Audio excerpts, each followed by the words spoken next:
So it's another example. I will say that executed properly, 100% carbon laminate like this is an excellent way to maximize reliable long-term performance. But knowledge and training are critical. Okay, I'm going to move on from that. Leave this slide up.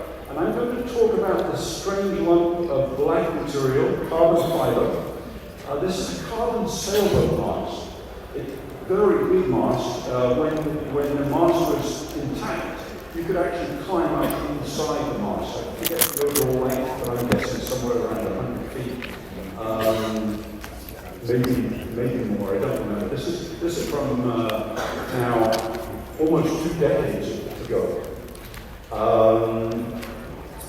This was made by a top-notch mast builder using close to aerospace technologies and techniques. But they made one big mistake.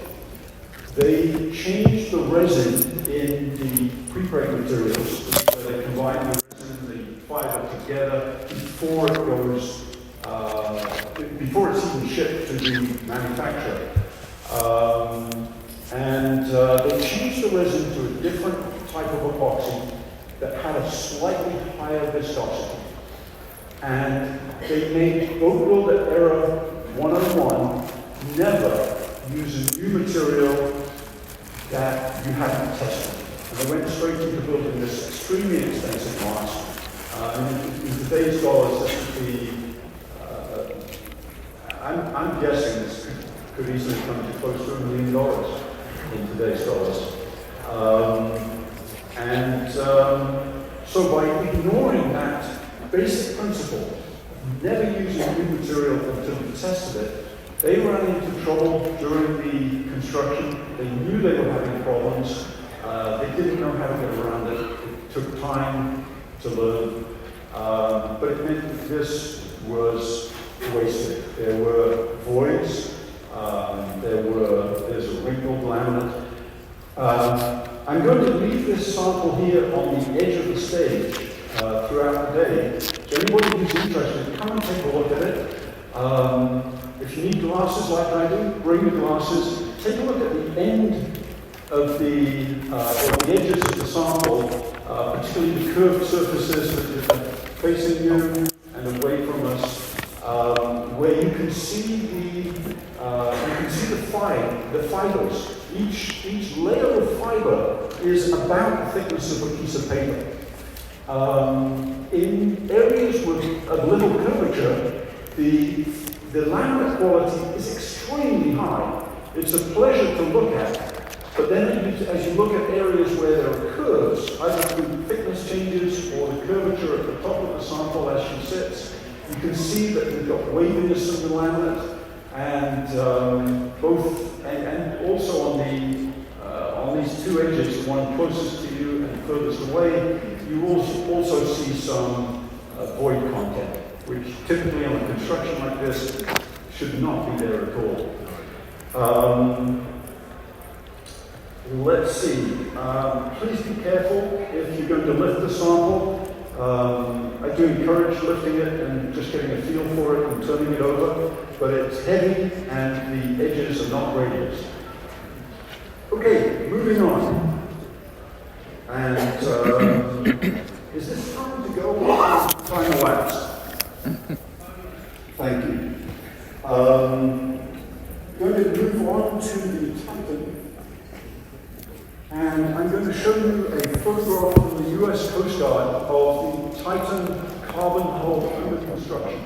It's using a filament winding process, in this case tape winding. You can see the tape coming off of this arm. This is a robotic process, but for multiple reasons this is unsuited for the construction of this particular item. I don't have time to get into details, but I thought you would appreciate this photograph. One point of interest, the U.S. Coast Guard's investigation is still ongoing, but they have released to the public quite a treasure trove of information from prior to the Titan going down. And one of the pieces of information that's interesting is there were strain gauges on board on the time she was new. They were able to measure the deflection and thus stresses in the hull. Those strain gauges over time, prior to her going down for the last time, were showing a pattern of not coming back to zero, i.e. the hull was deforming almost certainly from delamination emanating from voids within this laminate due to this construction process. I need to move on because I'm running out of time. And I'm going to go to high-tech sailboat rigging, specifically Dyneema lashings. On the on the left side of the photograph, we can see what I'm calling a lashing, and specifically a Dyneema lashing. Over here is something else I'll talk about very briefly in a moment.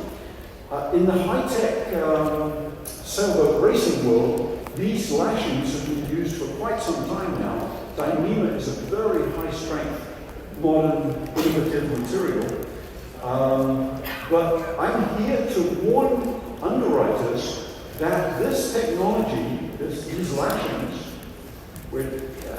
is being now used in the cruising boat market. And there are occasions when it's being assembled by people who don't have the performance rigging education and training.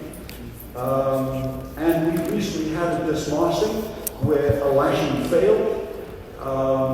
And I would urge consideration, if you're underwriting a modern sailboat, to have a question: does the boat, is there anything in the rig keeping up, anything in the rigging keeping up the mast? I'm sorry, I missed this part. This unit here is holding up the mast of the sailboat.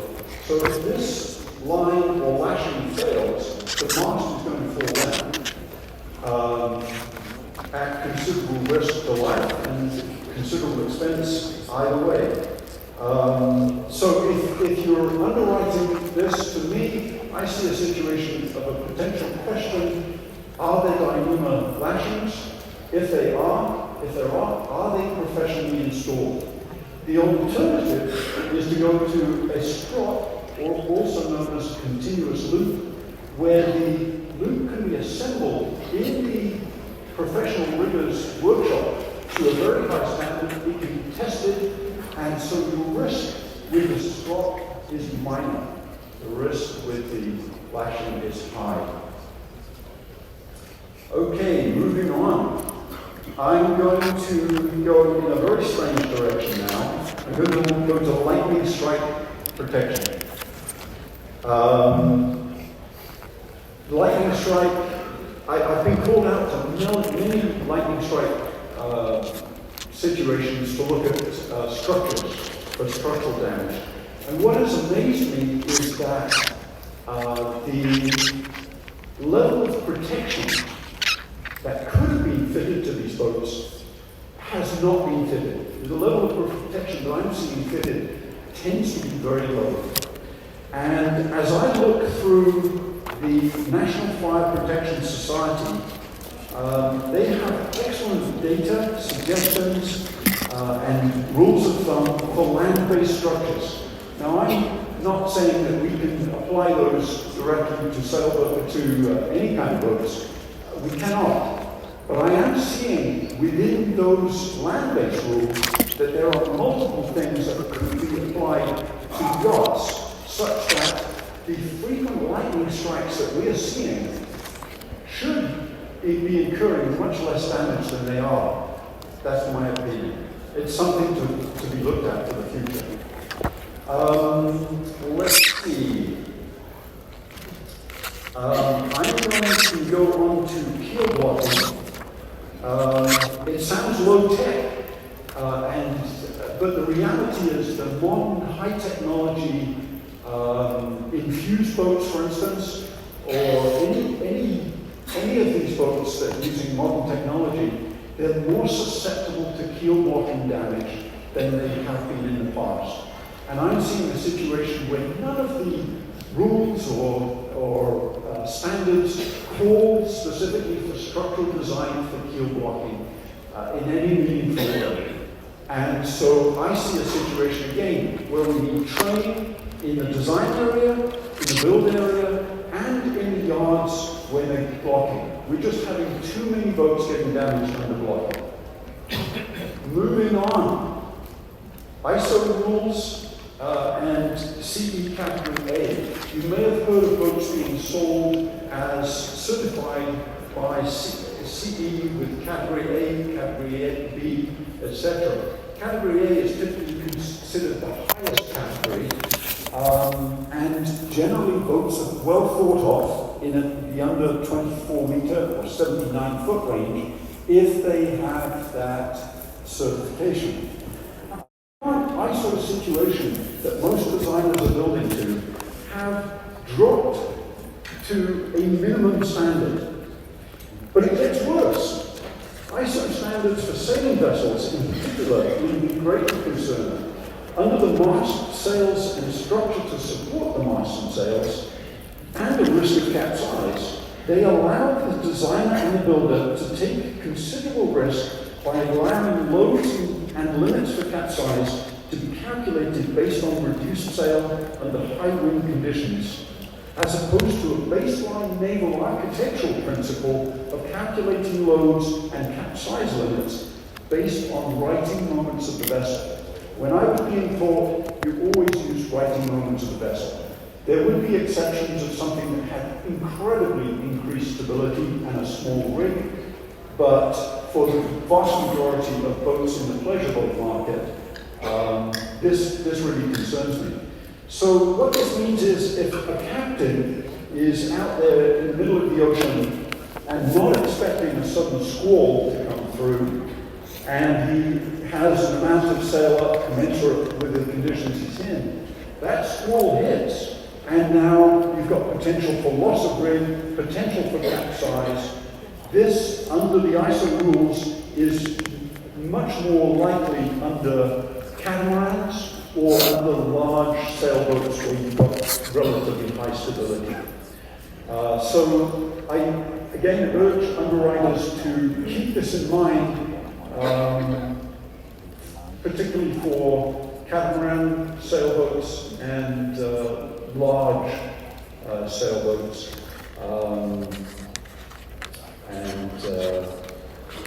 Again, in my mind, this comes back to training at the naval architectural level, training at the design level, but also builders are driving the design, so training within the builders as well.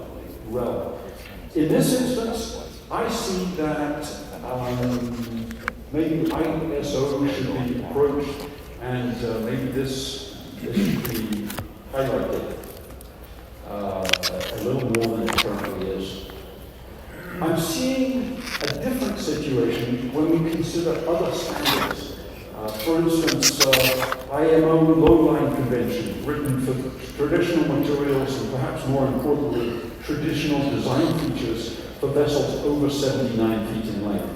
For example, Regulation 29 that governs cargo ports and other openings in the ship size. Let us consider the ubiquitous transom or garage door fitted to so many yachts above and below the 79 foot in length. According to IMO, a standard water hose test when the vessel is new, together with standard transom framing and platings, may be described as meeting the industry standard. But as we all know from the number of boats that have sunk or partially sunk from transom door flooding, that is not enough. To me, I believe it's necessary for the designer to realize that a transom door on a modern yacht has shapes in it that were never intended under Regulation 29 when that rule was written. And so it requires naval architects and builders, again because builders are driving a lot of designs, and sometimes owners, to understand that if you design it and build it in such a way, you are opening up a larger risk than is strictly necessary. So, again, it comes down to training and a professional approach of thinking about risk.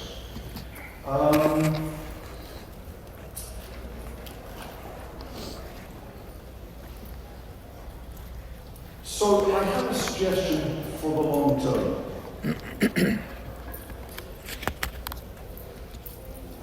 It's a suggestion that many of you have probably thought about. Somehow, we need better training, not just at shop floor level, but also at the design and management level. Most of us here are non-educators, and we don't have a concept of how best to make that education happen.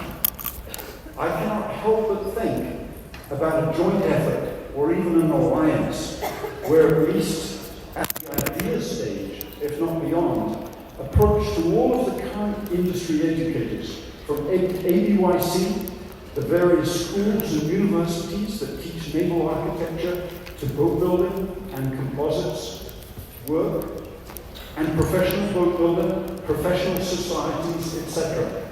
If we could maybe start a dialogue, maybe in the future, in another 10, 15 years, we could look back and say, wow, we've made some good progress here.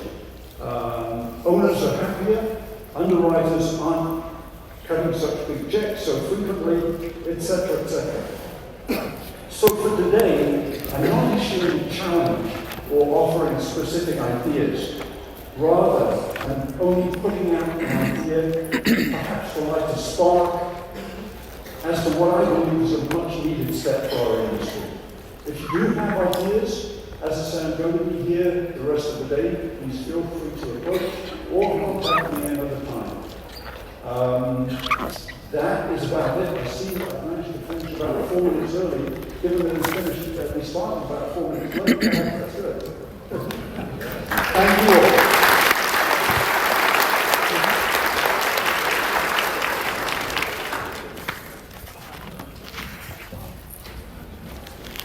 All right, thank you, Peter. We're going to move into our last session before lunch, and I'll invite those panelists to come on up. Alexa, please tell me something that I don't need to know today. Data collection is an accepted means to do business today in our professional and personal lives. Permeates everything we do, including boats and yachts that have sophisticated data collection equipment.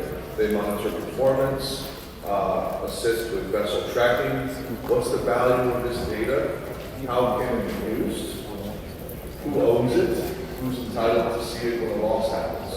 All these questions and more are going to be discussed and answered by Alistair Crawford at BoatFits, Mark Tisson at FMC Global Satellite, and none other than Jason Harris at Farrell Smith O'Connell. Please welcome these panelists to talk about it.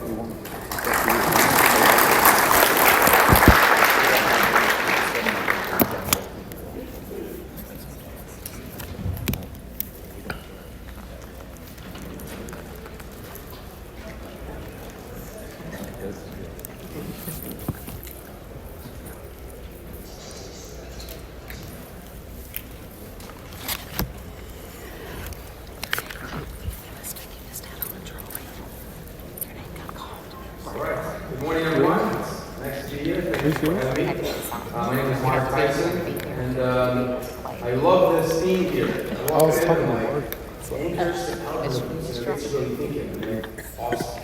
It's all around technology, and that's my passion. So very happy to be here. And in fact, just a little tidbit of history of my relationship with you guys.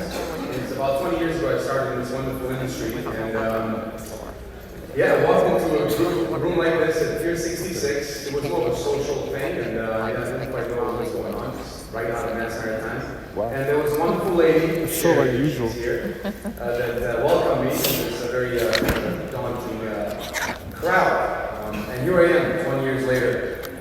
I'd also like to thank Captain Christopher Corrance. He has always inspired me to do better. I don't know, I just look at him and I'm like, just gotta do better. So I'm gonna try. So today we're here to talk about information overload.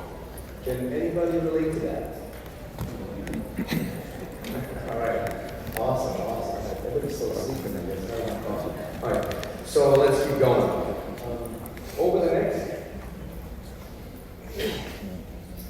the next 10 years, we're looking at data creation going through the roof. We're talking about 12x from 2025 to 2035. I'm not sure if you guys are familiar with some of these terms. Terabytes, petabytes, gigabytes, megabytes, bits, ops, this, that. It's really astonishing when you do the math. So how are we going to process all this with our limited computational power? So we're going to be talking about that a little bit today. And my answer to it is to make data our friend and leverage on technology so we can do human work. Quick poll. Who here is analog? Who can relate to analog? Okay. Okay, great. Who can relate to digital? Okay. And who is a hybrid? Okay, great. Good mix. And who doesn't even know what this means? Yes, all right. Excellent. Awesome. Well, thanks for your honesty. Very good. Well, 20 years ago, I started in this industry, and I was working with, you guys probably relate to a lot of this, I know Captain Christopher Wolf, with satellite A system and satellite B system. So these systems are the size of a kilo. And nowadays you can find them in a museum or at someone's home. It's sad when he says he's in the business 20 years. Fast forward 20 years, Well, actually 17 years. It's not very 3 years ago, I need to Starlink came. complaining too much. And here's And you're just some starting. digits for you guys, some hard data. This You're in our world of connectivity, this is what I do, is just quite astonishing. What I like to point out the most is the reduction in latency. That has been the biggest problem with satellites. They've been away, they're about 50,000 kilometers away from us, the geostationary satellites. And then you have medium Earth orbiting satellites, a little closer to Earth, and then you have the LEOs. And nobody has been able to crack the code but our good friend Elon Musk. Whether you like him or not, he has managed to do the unbelievable, and it starts with carrying cargo to space.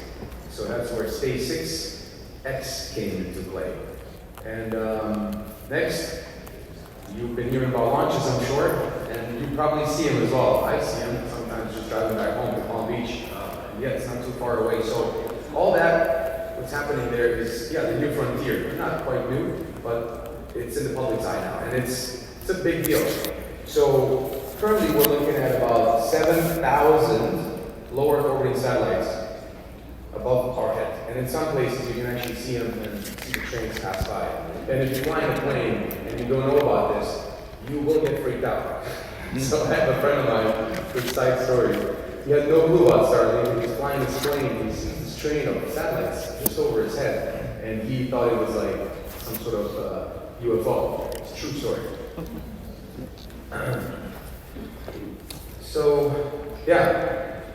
Next is the disruption of these satellites comes down to technology, and one piece that I like to point out is the optical space lasers. That is the key of this technology. Traditional satellites, you got the beam go up, beam comes down. We need a big land station to land it, usually huge dishes, a lot of real estate. Now we're looking at interconnectivity between each single satellite that's up in space. So what that means, think about like a mesh network around the Earth, where each satellite is connected through laser. It's faster than light.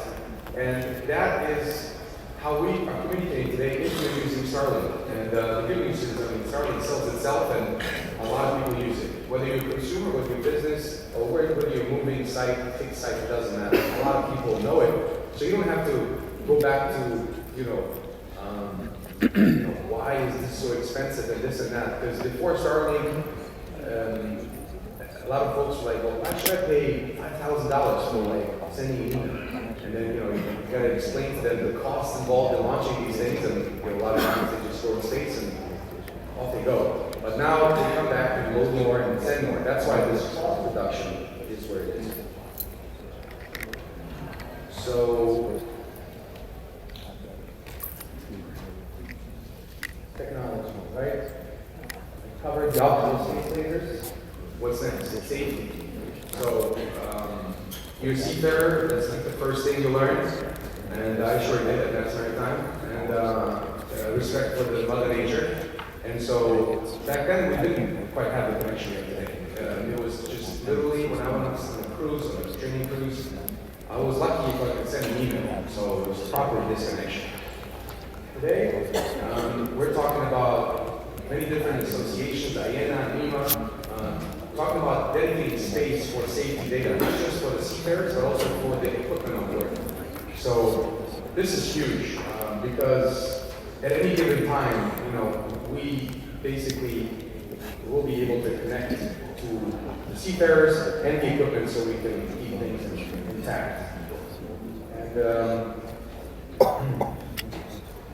when it comes to technology, and a lot of challenges we face in this industry, and I still see a huge bridge that needs to be, or gap that needs to be bridged, is a quote I'd like to share with you guys that hits home for me. And it is a quote by Danny Hillis, and he says that technology is everything that does not work yet.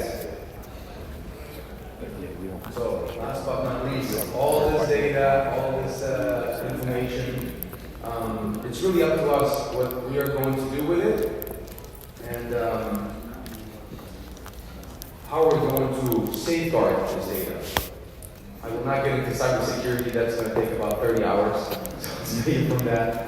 But that's kind of where I'd like to leave you, and also have you think about, as the insurance folks and legal representatives of our wonderful industry, how we can work together to create standards for digitization, where potentially our customers can benefit, let's say, by lowering the premiums or something like that. And one last quote from Bill, and I'll turn it over to my colleague Alistair. Met this gentleman yesterday, and we were talking about stuff breaking, which he does all the time at sea. And so he told me, he's like, Mark, when the ship is sinking, there's no time for Wi-Fi.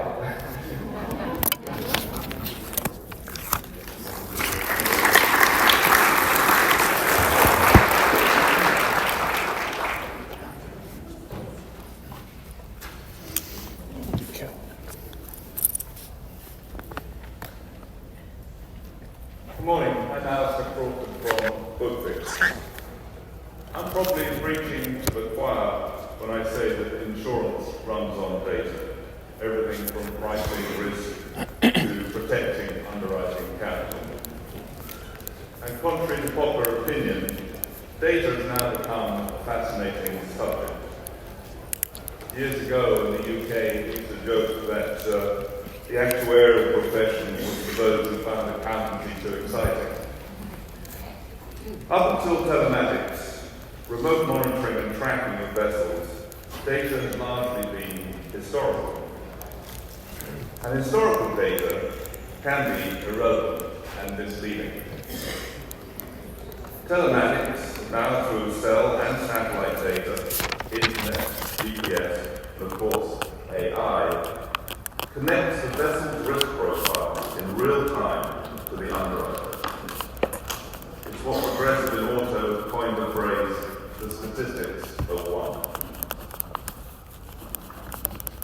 There are really three types of data. There's proactive data, which prevents or mitigates loss. If we look at boats sinking, 69% of boats sink while unattended. And if you think that 98% of the time those boats are unattended, and really it's not surprising if your boat is sinking and you're on the boat, your ankles are getting wet, you hope you're going to do something about it. But if you're fast asleep at 2 o'clock in the morning 100 miles away, you telematics data you do. And that could be anything from monitoring the high water alarm, it could be monitoring the run time of the bilge pump, how long that bilge pump been running, how the battery's going to flat, the thing about the stop. And so that really gives us a useful proactive data. And really, from hurricanes to theft and pretty much every type of loss in between, there is now a telematics data solution that can prevent or at least mitigate underwriting loss. Next type of data is what we call reactive data. It's post-incident or after the claim. And that digitally confirms and verifies events.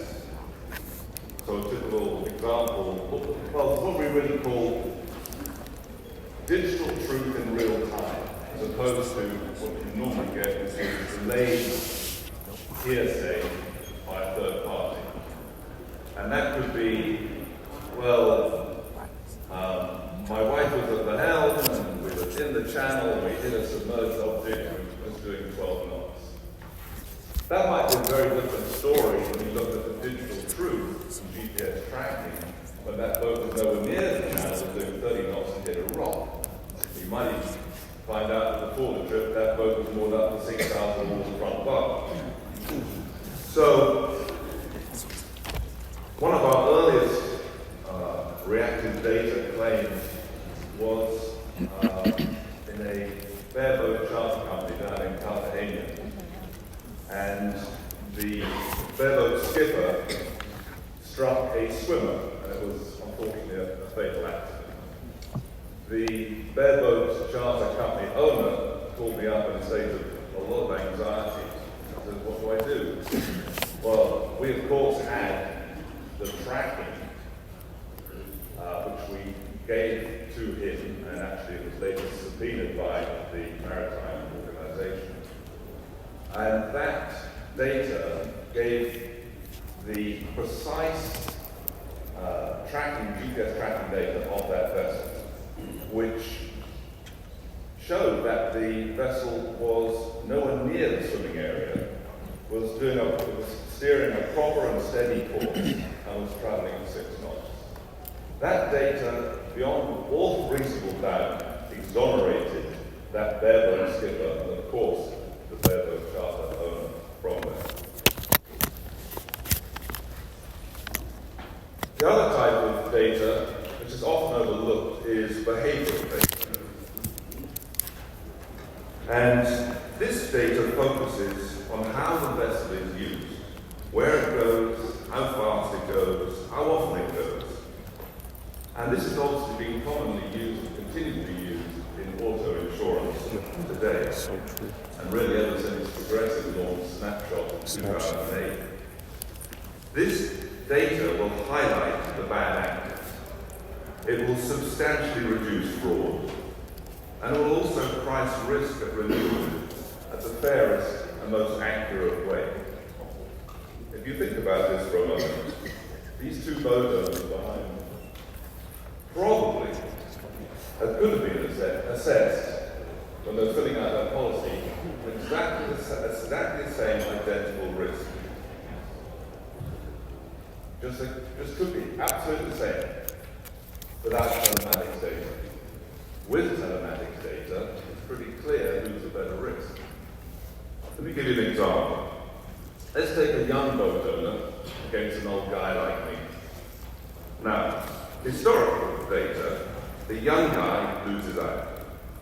He's been actuarially priced on his boating experience, probably his credit score, maybe his zip code, and a host of other things. Now, it turns out that although he hasn't got great credit, he's probably loaded up with student loans. For the same reason, he certainly doesn't live in a good zip code, and he's only got 2 years boating experience because he's a young guy. So he gets penalized. And the reality is, he never goes offshore. His average speed is 12 knots, and he's actually He goes the same sandbar every Saturday, and he's really a much better risk than I am. Well, what about me? Well, I have got great credit, I live in a great zip code, and I've been boating for 40 years. But reality is, I regularly take my boat 40 miles offshore at night, happy to go 60 knots. I keep my boat in Miami, and I forgot to mention the policy, I kept it on an inland lake. So, historical data penalizes the young guy and rewards me. Here's the thing. Telematics data rewards the young guy and hopefully chucks me off the policy. Oh my God. Yeah. Don't forget that data can flow both ways. It's not just from the vessel to the insurer. The insurer can also utilize proactive data to communicate back to the vessel. For example, weather data can be shared back to the vessel, to the boat owner. And all those insured risks in the path of a hurricane, or even small craft advisories in the area can be alerted and action taken. Another example that we use is the stolen vessels, where we can send a one-time use tracking link to law enforcement. That could be the Coast Guard, it could be state police, it could be local police. And that tracking data will give the vessel's position, whether it's on land or at sea, every 8 seconds until that vessel is recovered.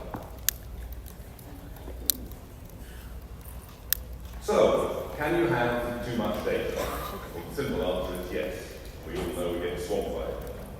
Raw data, particularly, will completely swamp you. It's not how much data you have, it's really what you do with it. It's quality always over quantity. And event data filtered down with algorithms, and now AI, to alert you to the abnormal. That's what is really essential. And then applying that data to give you a real return on investment on reducing loss, verifying claims, minimizing fraud, and pricing risk. As you build data, you build underwriting value. It has now become an essential tool to drive bottom line profitability. So I leave you with these 3 things. The return on investment on telematics data for insurance has already been proven. For a number of years, in virtually every channel, from home, auto, right through to construction and health. Secondly, without telematics data, you underwrite blindly. And lastly, no insurer lost money by having more data. Thank you.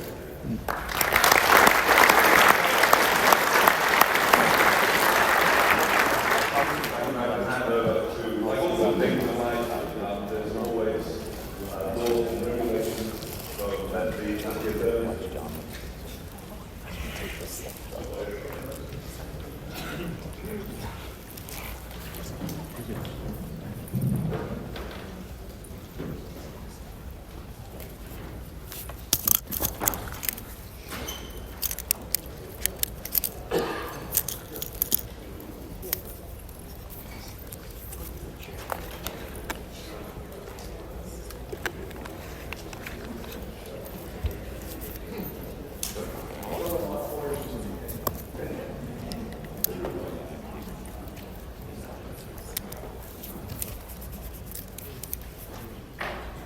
Test, test.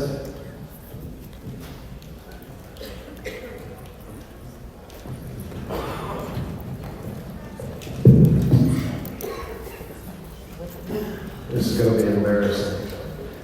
I was thumbing my way in North Carolina, and somehow I ended up in a very smoky, packed VW van. Did I mention smoky? Yeah. On the way to a Grateful Dead show. When my buddy and driver, Cheech, got us pulled over for doing 40 in a 55. It's not that fun. As law enforcement approached, I became keenly reminded that possession mattered a lot more at that moment than ownership. Don't worry, this is hypothetical. So everyone in the van, once the police officer came up, had a decision to make, right? Do we give it up? Do we defer to the owner? Do we hide it? Or do we do the Waylon Jennings approach, which is consume it? They got me for possession of something that was gone, long gone. One freedom that we are familiar with in the United States. They're challenged. And with data protection, because it's so modern, technology is so foreign in many ways and developing, the law is always last. And while there are a few rules around it that we'll talk about with respect to data privacy, really we're going to focus on what the existing rules are. And I think that's what the law is there to do, is it sets a framework or a skeleton, and we can put meat on the bones with the substance that it's met with, like technology. So when we talk about the expectation of privacy, again, it's a spectrum, right? What's the level of privacy that we might expect in that van versus what we might expect in our bedrooms at night versus what we might expect on our front porch in front of a Blink camera, right? Versus what we might expect on a yacht miles out to sea in crew quarters versus out on the deck. All very different. So in thinking about the array or spectrum of privacy. We're not ready for I'm reminded of the O.J. Simpson case. As you know, O.J. Was prosecuted criminally, acquitted, and then he was sued civilly, successfully for the family. Right? He was found liable and had to pay damages. The two are very different, criminal and civil. And of course, in the criminal universe, you got a burden of proof that's beyond a reasonable doubt. But in a civil case, right, where the punishment is not putting someone in jail, but instead trying to get money from them, the standard is a whole lot lower. It's preponderance of the evidence, sort of scale of justice, just a slight tip. So the two are very different. And in the criminal world, right, taking over the van by law enforcement, they're going to be thinking about warrants, right? What do I have the right to do when I walk up to that van? What do I have the right to do when I walk up to a boat and it's billowing, pot smoke out of it? What have you got the right to do? That's very different going to get a warrant than issuing a subpoena in a civil case context, or for an insurance company issuing an examination under oath letter going to take facts from an individual. All very different standards. But the remedy is important because in the criminal world, the remedy is exclusion. The evidence does not come in unless the police could have gotten it through some other way. But in the civil universe, it's very different.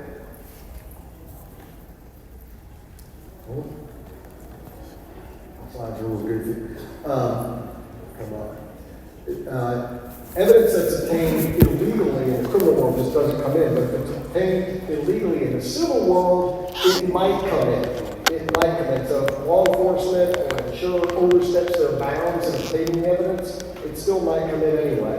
Again, we're going to circle back to how this plays with data, but it's important to know how you get it, who owns it, who possesses it is absolutely critical. Because if you don't get the data evidence against the rules, against the laws, the evidence might still come in anyway in a civil court context.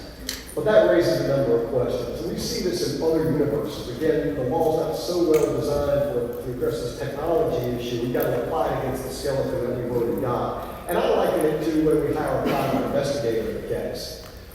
We've had the instance before where we do surveillance of someone, right? They're carrying a bunch of bags, and someone with an injured back, and they're carrying a bunch of bags from the grocery store, lumber from Lowe's or Home Depot, and all right, we're in a home run here, because there's no expectation of privacy on the public. But what about when that private investigator goes into they go into a private campground, or they go into someone's bedroom, or they film from the street into someone's bedroom?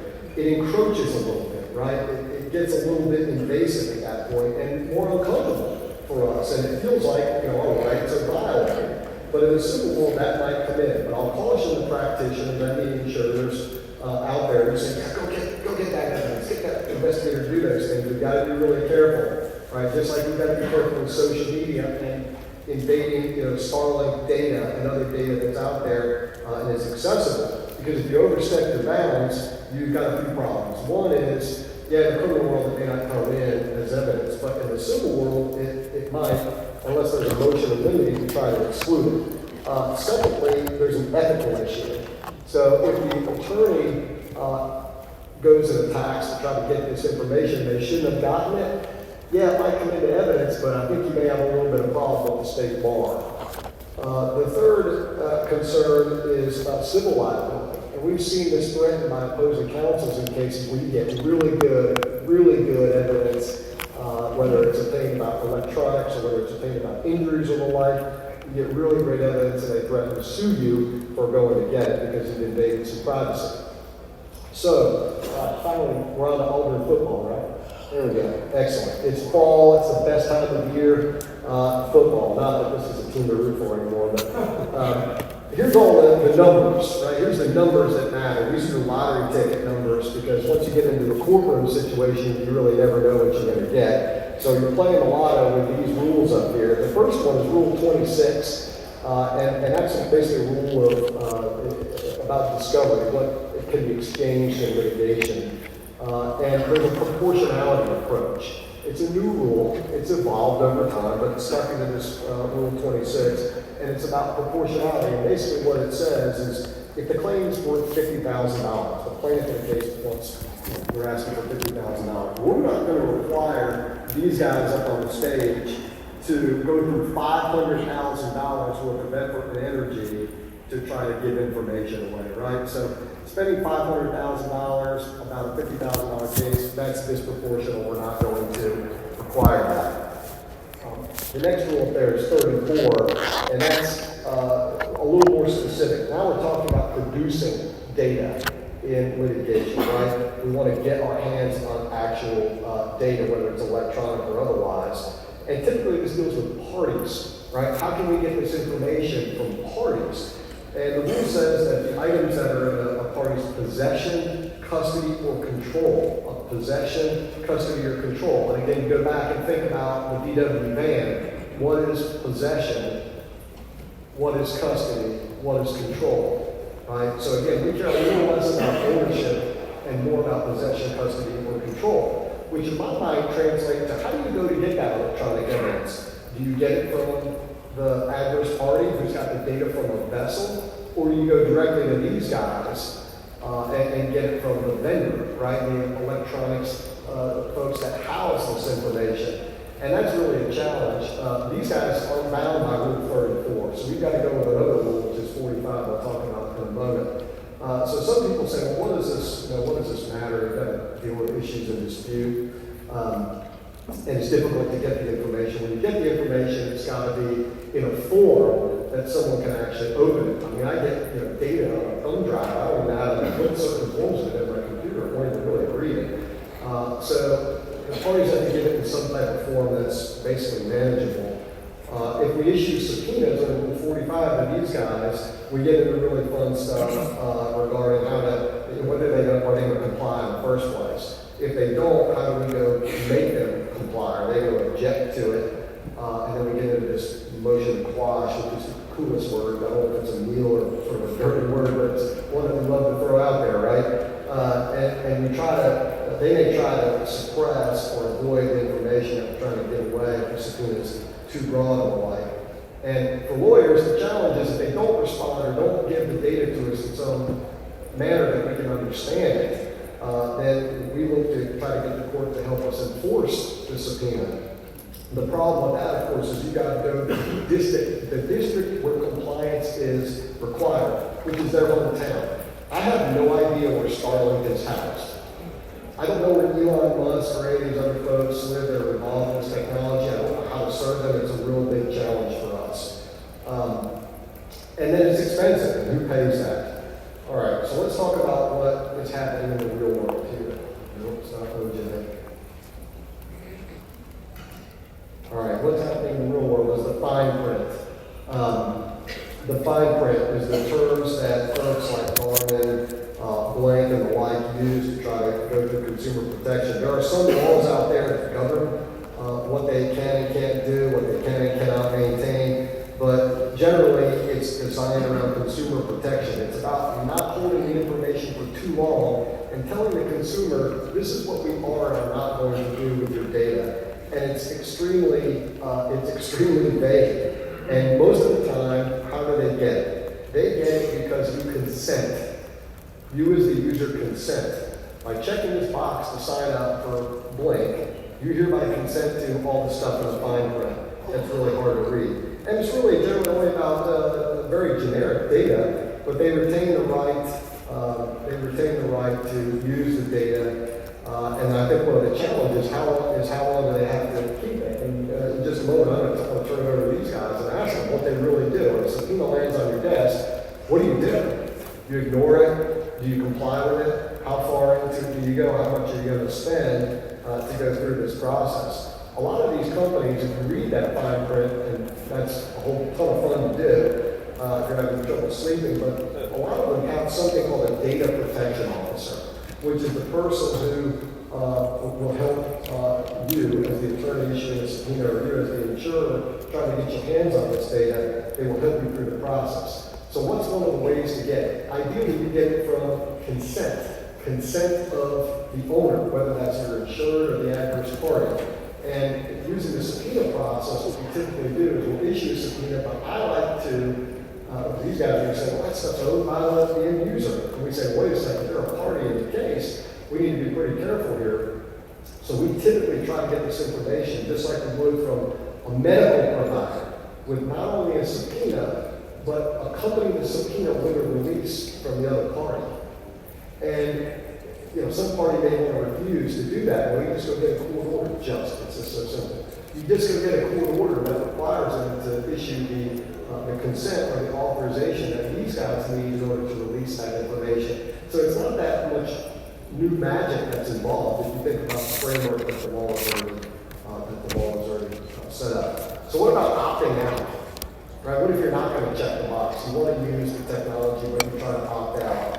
Well, I sort of think about that as raising more flags than anything. It's like when you see the sign that jump into someone's pool, they say, be careful entering our OOL. You understand you may want to be careful about jumping into that mess. And I feel like it's the same way if you're the greasy wheel and decide that you want to try to opt out, which is very difficult to do.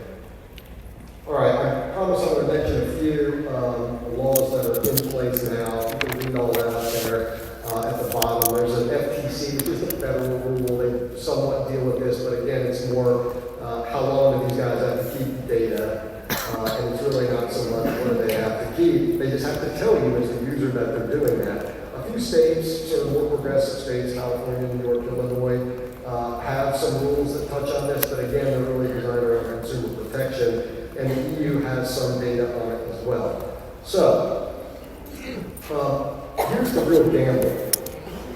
Are you going to destroy this evidence, or are you going to preserve it? You're in that van, whether you're a data holder or you're the adverse party. You're in that van. What are you going to do? Are you going to maintain it and take the hit? Are you going to consume it, the Waylon Jennings approach? And this is a real challenge for corporate attorneys and owners and managers of vessels. What do they do with this data? How long do these technology folks hang on to this stuff? And there's a tension that's there between destroying the evidence, whether it's automatically or over time, and doing it in accordance with the few states that have consumer protection laws that say you can't hold this stuff forever, versus we're going to issue a litigation hold, preserve it, and store it forever. And how long is forever? Is it 3 years for the statute, most statute of limitations? Is it 5 years so you add a little time because it could be in litigation when it happens? Is it 7 years according to some other rules and statutes or industry standards? So that part presents a real problem. But internally, these folks are going to issue litigation holds. Of course, one of the big fears going back to the rules is Rule 37, which deals with spoliation. If you get rid of it too early or inappropriately, you could be in big time trouble. In civil cases, that results in a shifting of the burden of proof, right? That's the whole spoliation thing. But in the criminal universe, and that applies to a lot of these boat issues too, right? It's not just wrongs and people owing each other money. It's wrongful acts. So you also deal with exclusion of evidence when it's been spoiled, or criminal sanctions, as Arthur Anderson, the CPA firm, found out. If you dispose of evidence too early, it can be a problem. All right, I'm going to wrap up some key takeaways. The law is reactive. Here there are laws that are more around data than on data.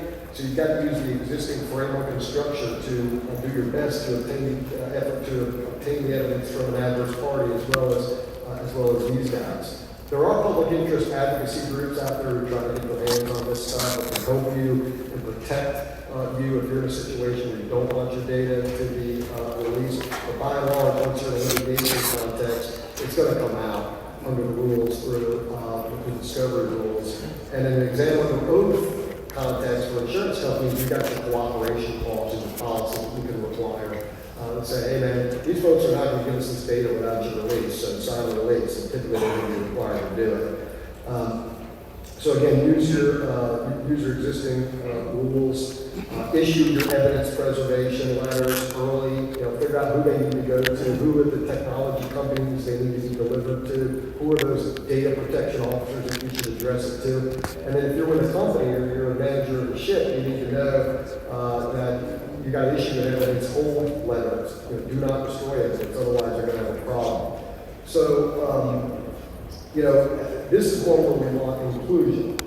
I think that we want cooperation among counsel and parties to try to come up with some common sense solutions to preserve and get this stuff. We got to figure out how to serve these guys. Do we go to Elon Musk's to serve them, or is there a data protection officer out there? How long do they have to keep the stuff and not make it forever? How do lawyers comply? And the people at the VW van deal with this?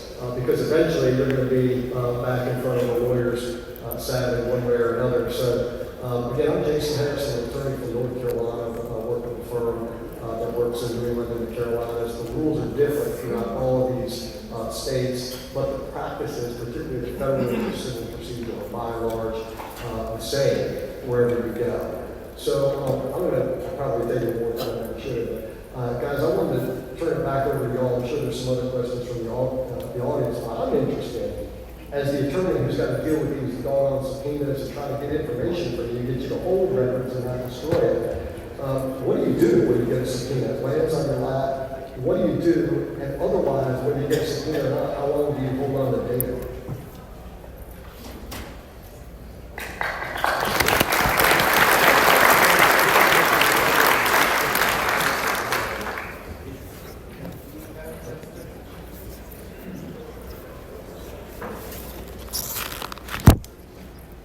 We have 12 minutes and 35 seconds before lunchtime.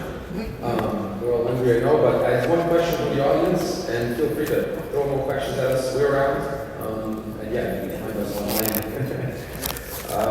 So, the question is, when do you anticipate that the Coast Guard will accept Starlink as an emergency communication? I was actually just texting with Starlink guy, and he says that the paperwork use of that is going to take a long time. Currently, there's really not a need. EPIRBs are quite well covered and well designed, so count on that for the time being. And in the meantime, if you need high bandwidth connection, I'm not sure how you're going to use that when your ship's sinking, but you can always use a Starlink Mini, I guess, as a backup emergency communication in case your EPIRB is not doing the job. So that's my answer to that. My question is, what are you going to do when you get this subpoena? When it lands in your lap, what are you going to do? And otherwise, how long do you retain that data?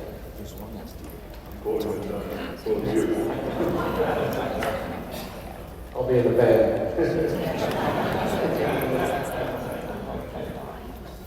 All right, any other folks who are into this that are trying to get the data from a third party, Blink or something like that, or Starlink? Are you getting it? Are the targets cooperating? Are the end users cooperating? No one's ever seen this before. It's coming.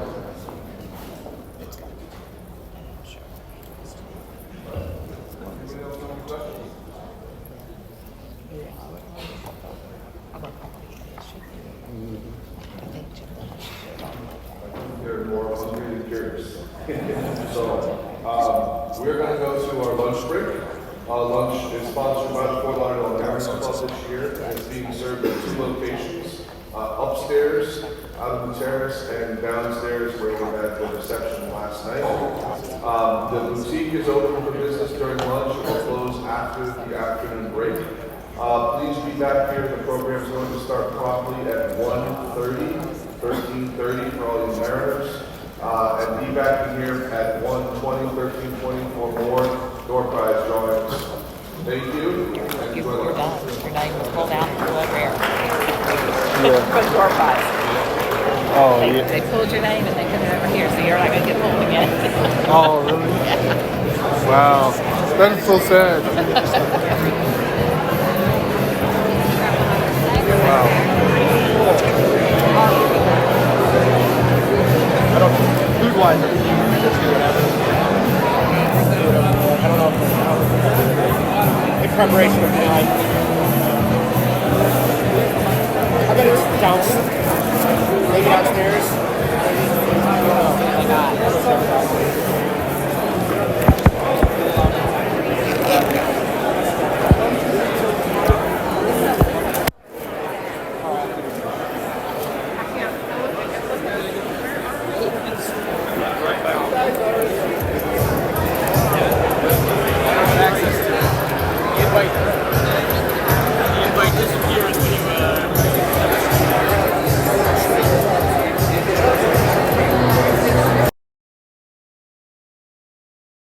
Exclusively to checking to be sure there are no sanctions, that this client is totally clear of any restrictions for charging.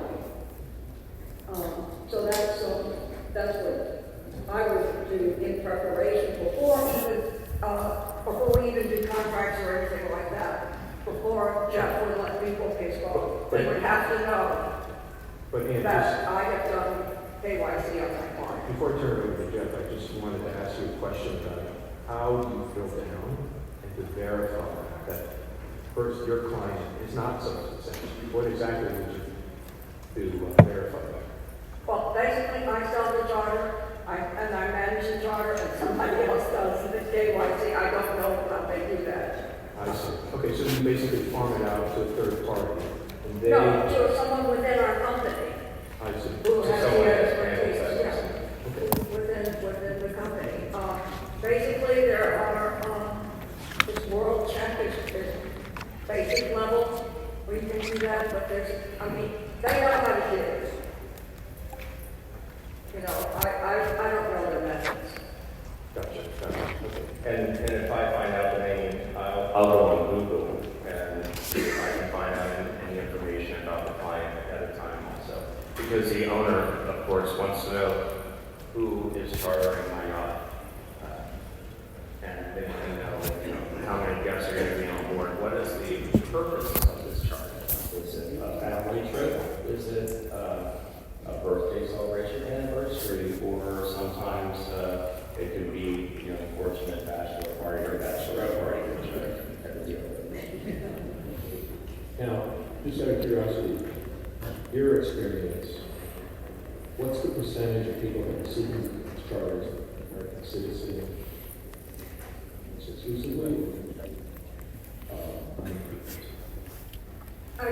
Well, I think it's fair to say 80% of the people in the charter worldwide are Americans. I would agree with that. Yeah.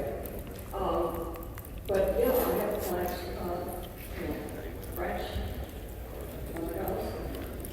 South American, Mexican. Of that 20%, of that 20%, is there sort of general categories in terms of where they come from, like body, is it just a salary? It's not very sad. Saudis almost, they generally don't charge me, they buy them. They buy it. All right, and so in addition to what Ann might do, from your perspective as manager, any other things that Well, once we find out a little bit about the client and we agree to dates and terms, then, of course, I've already notified the owner, letting them know that we have, possible charge for these dates. Then I would put together a contract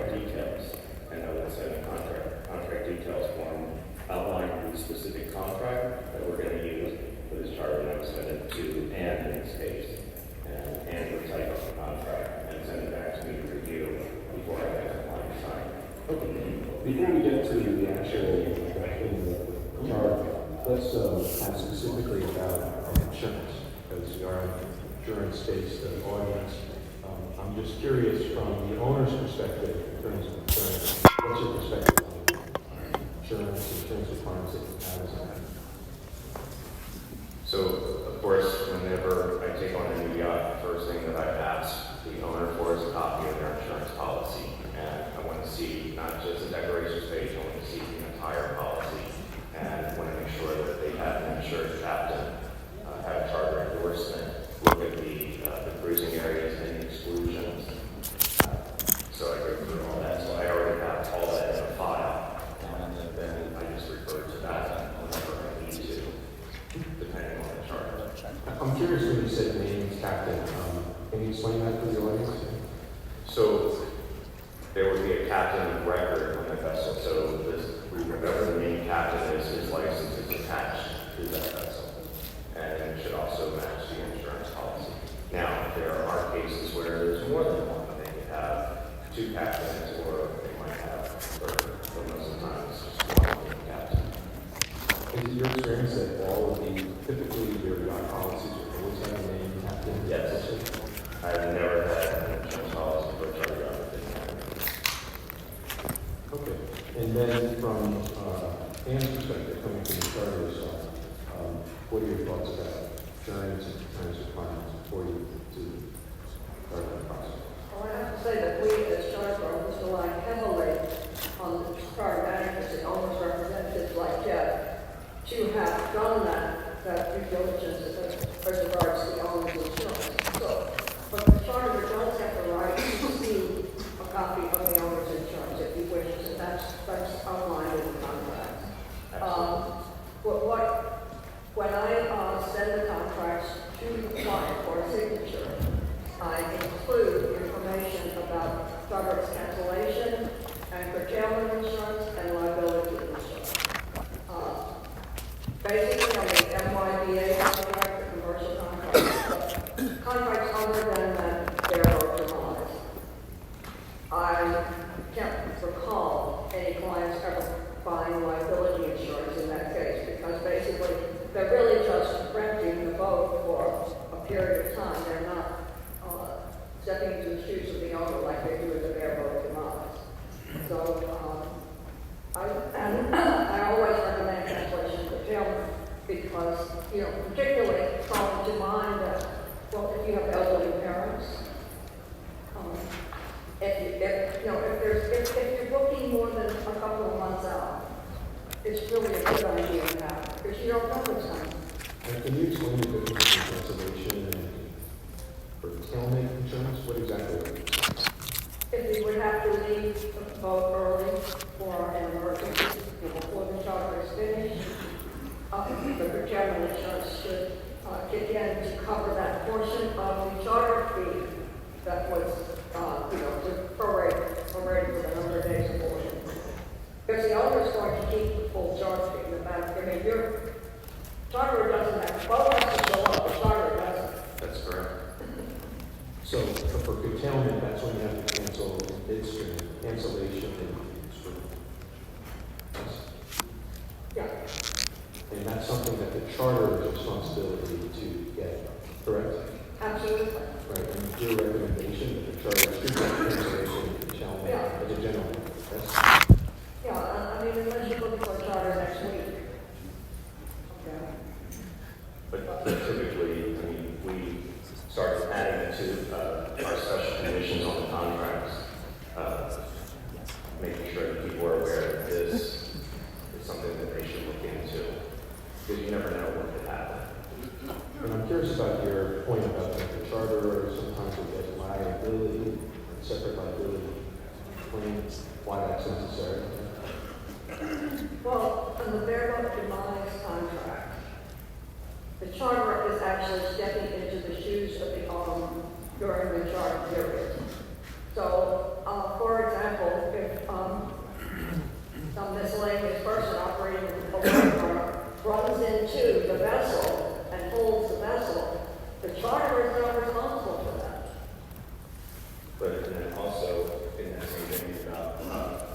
insurance, on the airport agreement, the charter has the right to be named as additionally insured Yes. on the owner's policy if they request.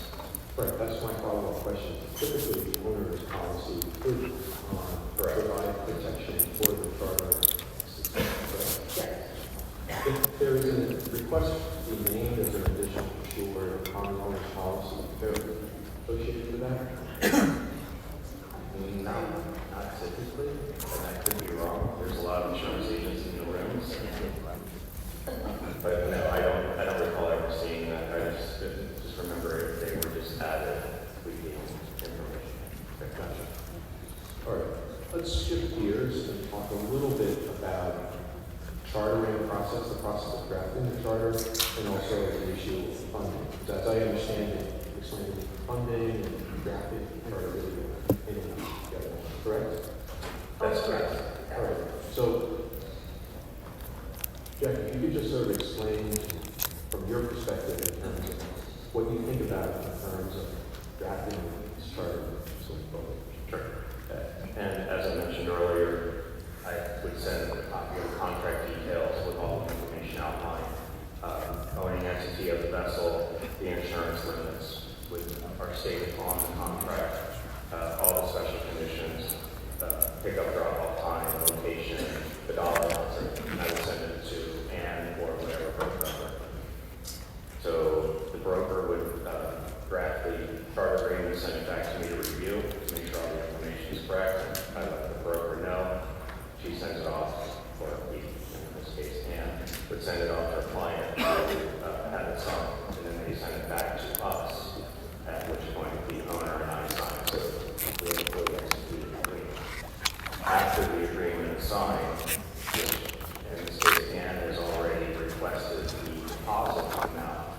The deposit would be wired to our escrow account after I give her a copy of the fully executed agreement. And from your perspective, are draft up these agreements that typically rely on certain forms, or do you actually create like from the bare bones? Oh, Well, we have industry standard agreements, so we either have, depending on what the maritime attorney would tell us to use, whether it's a time charter agreement, typically not, you would never use it in Florida, you would use a bareboat demise agreement, hiring a yacht and prove separately, otherwise you use a time agreement.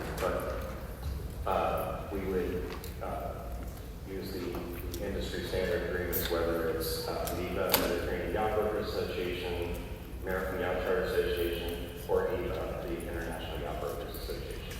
So those are the three. Those are the three typically that we use. And is it commonplace to retain counsel, draft up the agreements, or do you typically just forms, fill out the blanks?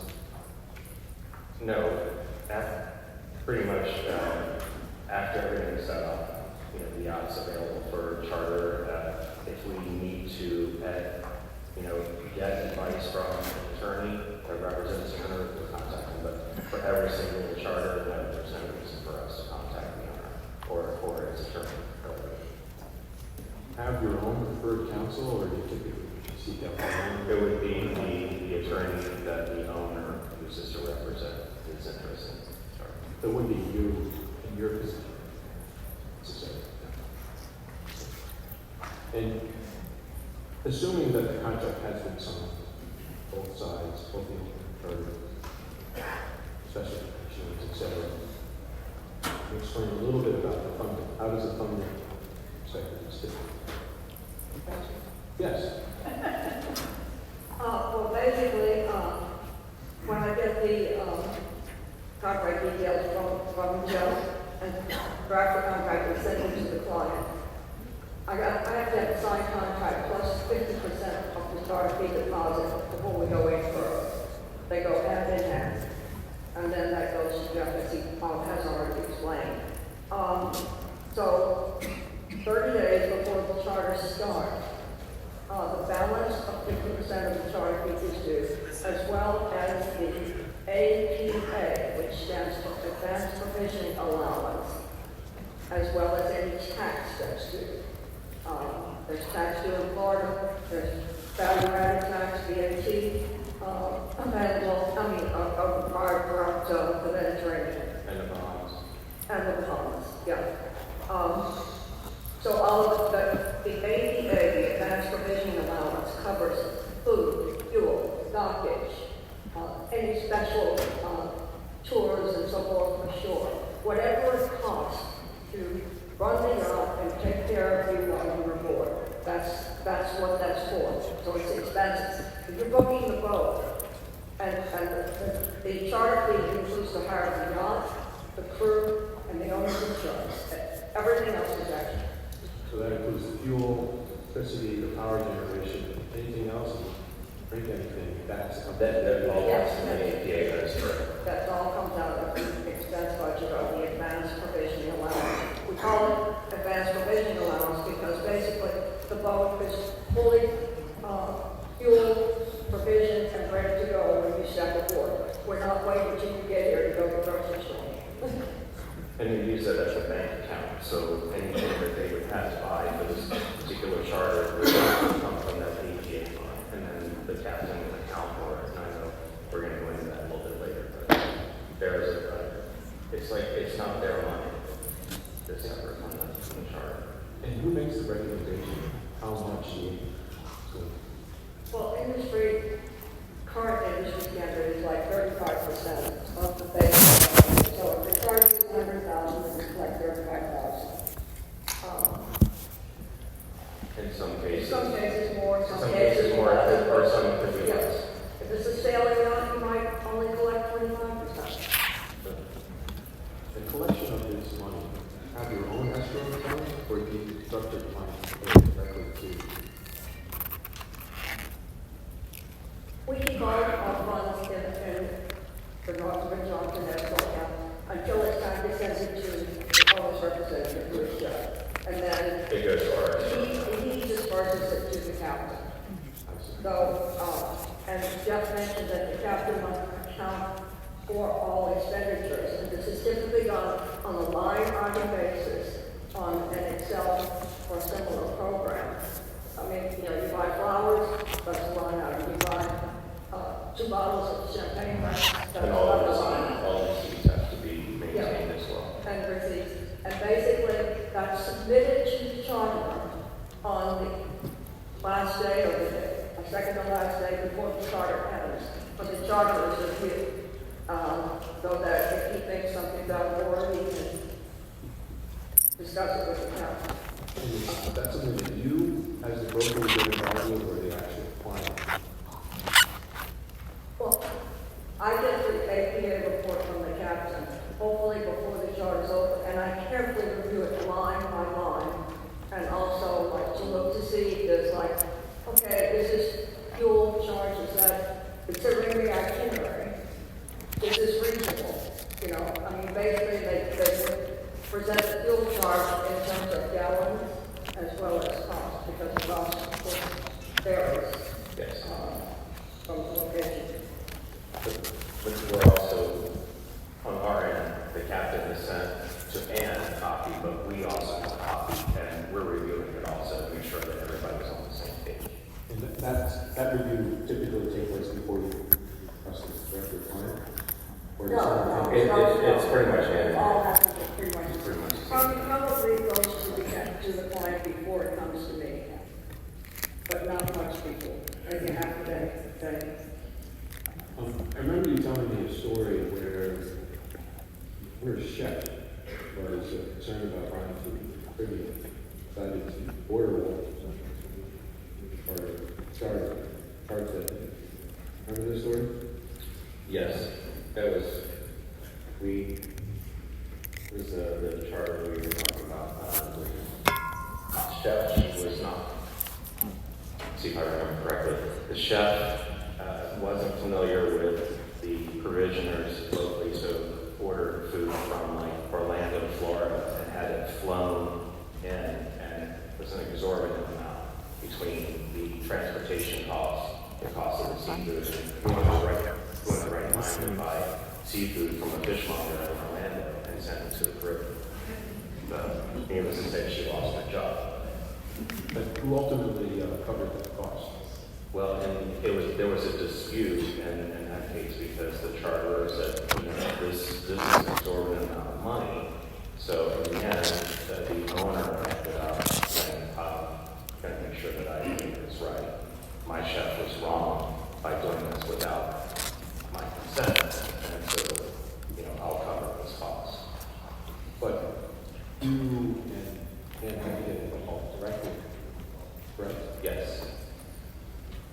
And there's been other occasions where Ann and I have had to get involved.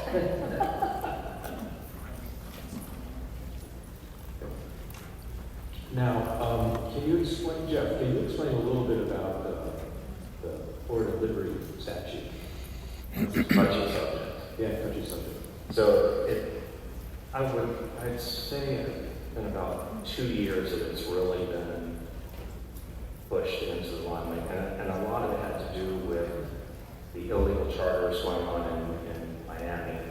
So they wanted to make sure that the vessels were covered. They have to apply for a livery permit, and it pertains, to a bareboat contract only.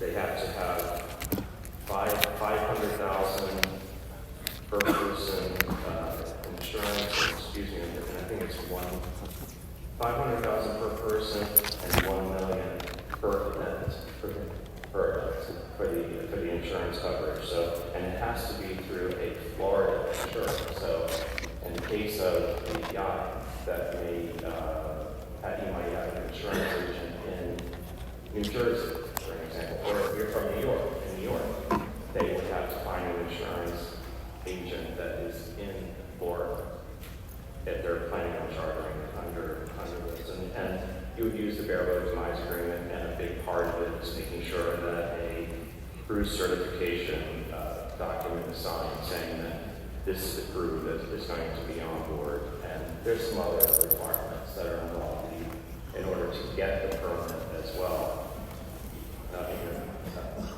They would have to fill out the application, name, show their current proof of insurance, the articles of incorporation, and then the completed and signed livery permit form.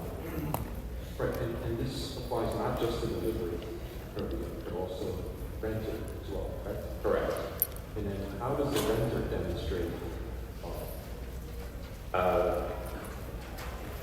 Well, basically, they, by signing the contract and the crew certification form, as long as the vessel actually has the proper documents in hand, there shouldn't be, knock on wood, any issue if they're stopped and documents are reviewed. Is there any particular kind of charter form that you stand for using? Well, typically it would be the bareboat demise agreement, as I mentioned. In Florida, I would highly recommend the IYBA, bareboat demise and crew services agreement, over the AYCA, because the document has been approved as being the true bareboat agreement in Florida. And this is just recent. And also that the charter's requirements are spelled out more clearly. They are. I know, right? 100%.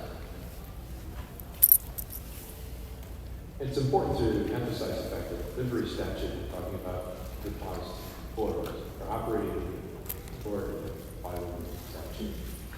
No other state, United States, has a similar livery. So that's something that's come up in some years, and probably because it had so many instances that actors state, unfortunately, the fact that there's just so much volume of chartering, boat ownership throughout the state. I guess the state decided, the legislature, they felt that had to act responsibly. Right? Absolutely. And cut down on the sheer amount of illegal charters that are going on, especially. Now, should we talk a little bit about those requirements? I'm sure everybody understands. There's a limitation. Which governs all vessels and casualties. Limits the potential recovery to value of the vessel after the casualty. So, for example, itself is sinking, but there were a few lifeboats and there was some money saved. So the value of those lifeboats plus the value of the safe ended up being covered by 10. Obviously, one mistake. Claims. The limitation of liability is always a concern that any kind of maritime, for example, is my hearing going out or is it breaking up? It says my hearing going out or is it breaking up? But there's a recent change. It's like this. Break it up. The speaker. Small passenger. Yeah, I'm old. I couldn't Was see enacted after the It could be breaking touch up. young, that dive boat that burned down. Yeah, I don't really follow this. You're a trooper. So Senator Feinstein and It's painful. Representative. Good from content. California Just to so slow. President Biden. Yeah, it's just to I agree. year and a half ago. And now, Your attention span. There's an It's like exception 20, now to 30 minutes is limitation. like attention span. And then it's like, vessel is oh, absolutely. 49, I think 49 passengers less, These are like not more than 150 passengers. I mean, and the it's content's also great. related to It's just paying attention. length of Yeah. boat. So the point is that for I like small when they have the passengers, slides. there is no That limitation. breaks it up. So, with respect to pleasure yachts, they think that you're entitled to liability for depending on the size of the vessel, number of passengers, it may or may not apply. So that's just something to look to the laws. I think now is a good time to just talk about the potential problems that could arise before the charter started. Just listening to you and talk about these particular problems is not that uncommon to negotiate a charter that'll take place 6 months in the future, a year in the future, correct? Okay, so in preparation for the charter, what are the type of typical issues that you've seen before in the past that you shared with you? Well, one thing we did cover was payment of the charter fee to the owner. And 50% of the net charter fee is paid to the owner on the day the client steps aboard the boat, not before. And the remaining 50% will be paid to the owner within 2 business days following the successful completion of the charter, providing there are no outstanding fees.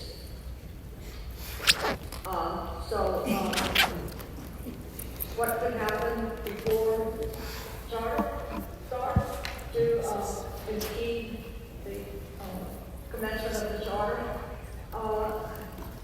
Well, the artist failed to deliver the vessel, and there are penalties for that depending on what causes that. The sale of the vessel, in which case, if the new owner would undertake to perform the charter, then we would just do what we call a novation agreement to change the name on the contract of the charter to the new owner. That doesn't happen quite so often, quite frankly. Usually, the charter is canceled by the owner, and he has to pay the liquidated damages, and we get a new vessel.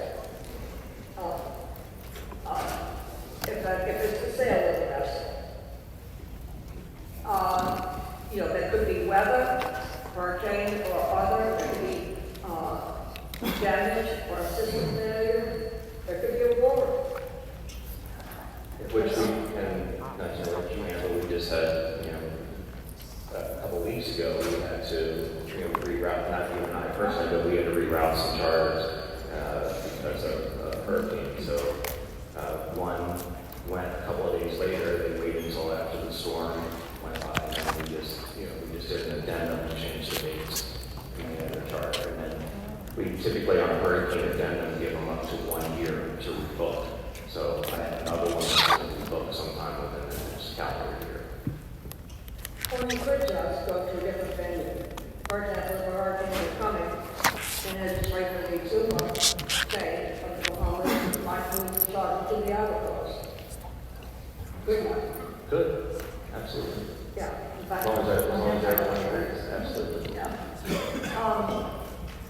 After the charter started, weather, of course, or affect the charter as well as a force majeure event.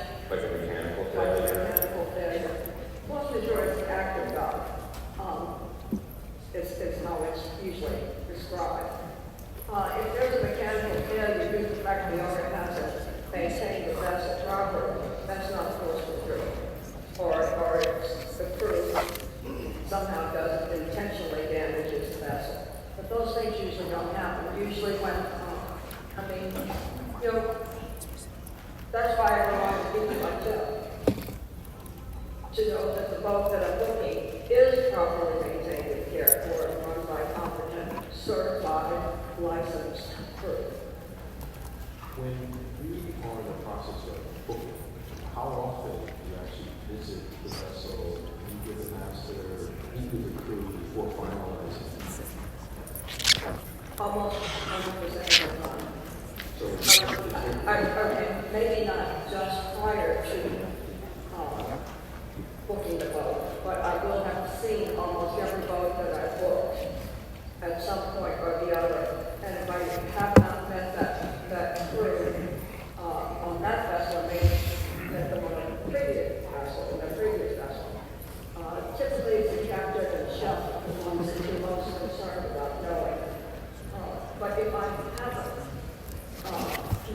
personal knowledge of the boat, I would call a trusted colleague who knows what I do in the company or our company, who would give me a referral to bring a good. And we as charter managers provide broker references often.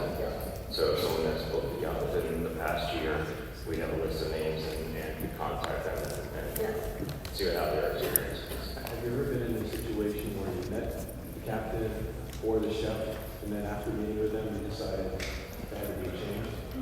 Yes. Yes, and Ann and I actually had this experience as well. We had a captain who worked for the owner who was given an opportunity to go run a much larger yacht. So the new captain was hired and came on board, and she had this gut instinct that there was something that was not right with this captain. So she did this deep dive into this captain's background. It's still a working information. But in the end, we did find that this captain has a very questionable past, and some things that were not going to be in the best interest of all of us, either the owners, yacht's reputation having a captain like this, and also it's going to be detrimental to Ann's charter. So we ended up terminating the captain ahead of time and brought in the captain. We made sure that Ann approved of, and it went successfully well. Yeah, I just think it's interesting that from your perspective, you saw it as being in the best interest of all parties involved. Get rid of the captain as opposed to going back to your owner and saying, no, we want to stick with this guy, right? I mean, I think that's a very interesting story because I don't know, not every guy will be necessary to go through that process. It's hard enough to find a captain in the first place, right? And then replace him on the fly, probably a big sacrifice. It is. It is, but basically, I think I recall saying to Jeff, either this guy goes or we get to the charter. You did. That's exactly how you put it. I mean, I wasn't even sure the guy was safe. That was the problem. And that's one of our biggest concerns with the charter. We want to make sure that everyone is safe. We make sure the vessel's safe, the guests are safe, the crew are safe. Nobody is going to be dealing with a captain, a rogue captain. That's the way I can put it. Just like the airlines say, the cabin crew, their first job is safety. That's the first job of yacht crew. All of them, safety. And we tell them, I tell my clients, yes, the captain, will adhere to your wishes, but safety is first primary concern. And in the issues of safety and weather, the captain's call is law. That's it. No recourse. I wanted to circle back to this concept of cancellation and curtailment insurance. And I think, Ann, you mentioned you often have a lot of repeat customers. Is that right? Yes. So,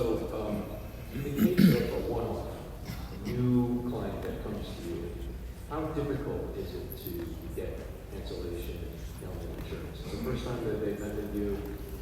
Is it difficult to get that type of insurance at all? No. No, not at all. Not at all. Actually, you know, I do have a preferred agent that I've worked with for years, and I do send his contacts to my clients because basically, if you just go to TravelX or something, they don't know the upcharge, they don't understand it. No, But no. my preferred broker does. He knows the business and he's very good, excellent at explaining to them what they need. I mean, I don't sell insurance. You know, I'm not qualified, I'm not licensed. So I have to be careful what I say. So I recommend the insurance agent. Do you know what kinds of expenses are included with cancellation insurance? Is it all kinds of expenses, or does something have to be related to the vessel itself? For example, airfare. Would that be included in cancellation insurance? Well, that's up to the client. They, as the insurance agent has explained to me, they can insure the charter fee, they can insure the charter fee plus the ADA, plus the VAT, plus the airline, plus the hotel before and after. That's great. It's totally up to the client, what portion or of their expense they wish to cover.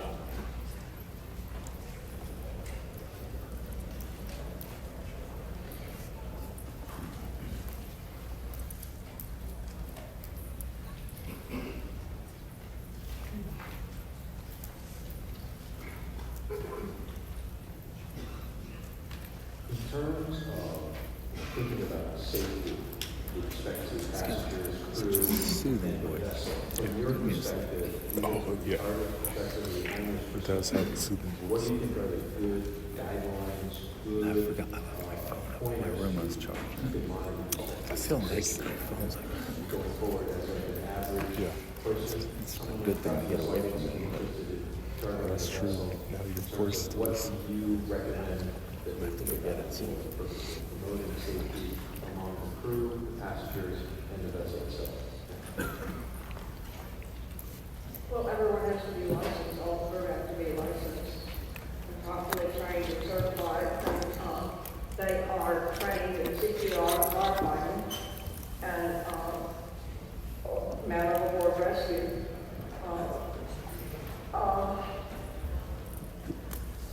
You know, that, knowing that they have that training. But see, that would be part of Joe's job,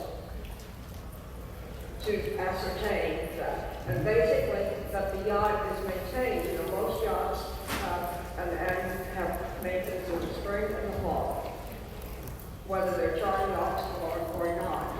You know, those are the times when the yacht is least busy.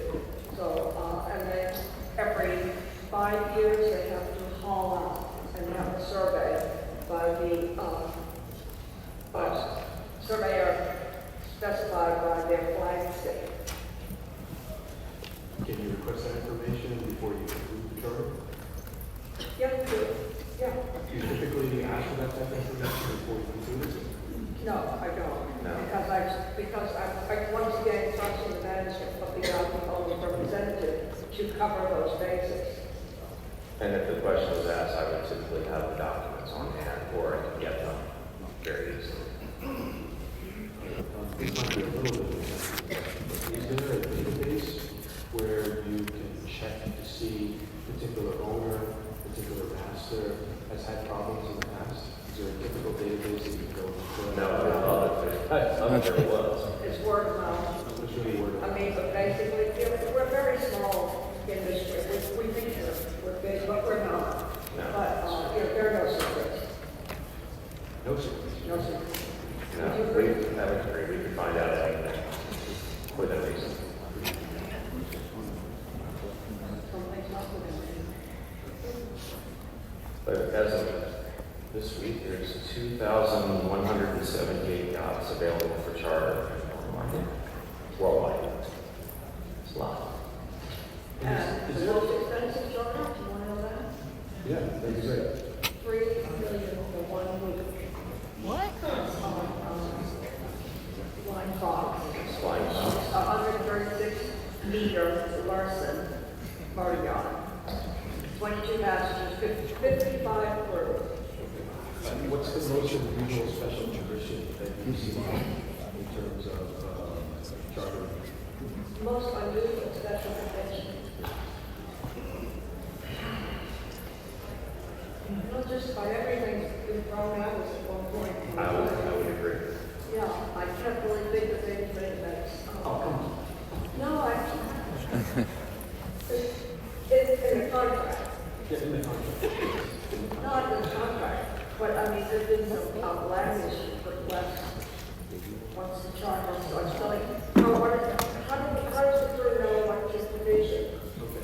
Because I read that what we call a reference sheet, the detailed, maybe 14-page form that asks them what they want to eat, what time they want breakfast, the time all of that. And the crew uses that, the chef uses that as a tracker menu, which we usually ask for a sample menu based on that reference sheet. And Jeff gets that from the chef, and I present it to the charter. This is all beforehand. There's an awful lot of work done beforehand by us as rovers and also by the crew. Sure. This is a totally customization. I just recently had a charter over Ramadan. Actually, the charter started on the first day of Ramadan, and starting in Palm Beach, ending in Nassau. And the chef had to come up with a 100% vegan menu. So the menu was approved, signed, guests get on board, and of course during the day they're not eating or drinking until they eat, but they're still in Palm Beach. And one of the guests approached the chief stewardess and asked for, it was a meat sandwich, it was like turkey and something else, and she was like in shock. This menu that was approved was all vegan, everything that we have to offer is vegan. So he raised a fit to the point where a meeting took place with the captain in the wheelhouse. They contacted me and I said, go get them what they want. And I contacted the broker, and her reply was, Jeff, they were only looking at the vegan menu when people are watching. It's like there's a whole other side that people aren't watching. But there's also been cases of having to deal with insurance companies when I've had yachts that were damaged. I used a lot of yachts for film shoots, and they're damaged, and the insurance companies will take care of it right away. I've had too many issues, but I've had some charters where I've had a significant amount of damage where we had to build the charter and make sure that we were going to get that money for this damage. A charter recently, within the past 2 years, just the master stateroom alone, $43,000 in damage. Fortunately, I haven't had any of those clients. But it's We have a security damage deposit required, and there's a line for that on every contract. And refundable, but refundable pending the captain's inspection post-start. And if you bring pets aboard, well, that's another deal. We have a list, those of us who do charge of boats that actually accept pets, which are usually dogs. And usually there's a size limit. no cats, no goats, no snakes. No cats, no goats, no snakes. Yes, right, exactly. Your full-size door in the kitchen made it large. You think that I'm on my business, okay. But we would have a damage deposit on those cats. Any questions? What's the most unusual request you've got for a charter? And Sorry. most unusual request. The most unusual request you've ever received. Oh, well, okay. I had to, there's a season, and the boats go to the Med in the summer, and they cross and they're back in the Caribbean in mid to late December. But this guy was having a 10-year renewal of the vows for himself and his bride, and it was a surprise party. And all the original attendants would be there. And it had to be in the Caribbean on November, starting on November 3rd. That was tough for me. I had to talk about into coming across early on November 3rd. And of course, they got there like 5 minutes before the charge started. So I had to arrange the flowers and the cake and the provisioning and all of that. And, I flew in late from Hawaii. And I got carryovers for everybody to wear. And he said, oh, these men aren't going to wear those. I'm like, yes, they will wear them. We'll show them how to try it.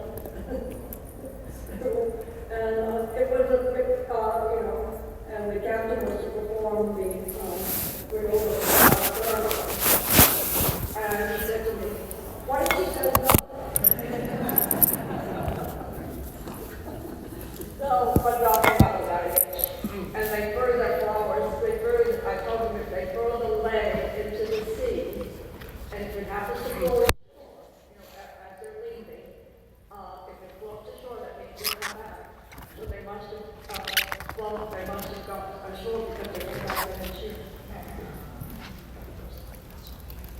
And one of my recent unusual requests, a wealthy woman passed away and we wanted a full fleet of yachts to go out into the ocean, and we had a biodegradable urn with their ashes dropped in the water, but we had to coordinate about 14 yachts of various sizes, and the menu had to be the same on every yacht. And all of the captains were coordinating about what they were going to wear, so everybody was dressed alike, and then all the yachts backed up, stern to, and the yacht that had the urn, they got in the water, threw the flowers, and then all the yachts came back in, and one by one they had to drop off at the estate. So I had all these yachts lined up. First one went, dropped all the guests off, they pulled away, and next one did the same. So it's quite an interesting, for just a food chart, there was a lot of coordination. And finding out that, of course, would be well deal with. Is that here in the United States? No, it's in Fort Lauderdale. Good question. Anyone else? No?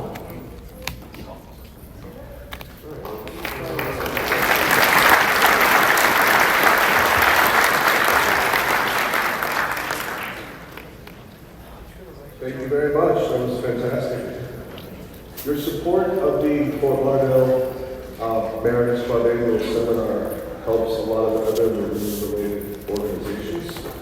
Just wanted to name a few of those for you, which include the Boys and Girls Club of Broward County, the Marine Industry Association of South Florida, MIASF Waterway Cleanup, MIASF Waterway Regatta, Seafarers House of Fort Lauderdale Young Professionals in Yachting, the Women's International Shipping and Trade Association, FSU, Bill Friedel Club, FSU Insurance and Risk Management Program, Full Force Rowing, the Scottish American Society of South Florida's annual Scottish Festival, the Broward County Bar Association's Admiralty and Maritime Section, and Inspection Sales.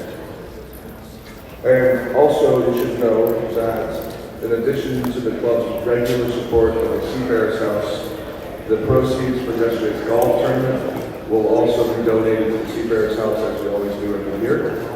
So it's a great, amazing organization that helps our seafarers in Port Everglades get a lot of things that they need when they can't get aboard their ships. So we're going to move on to our next panel, plastics.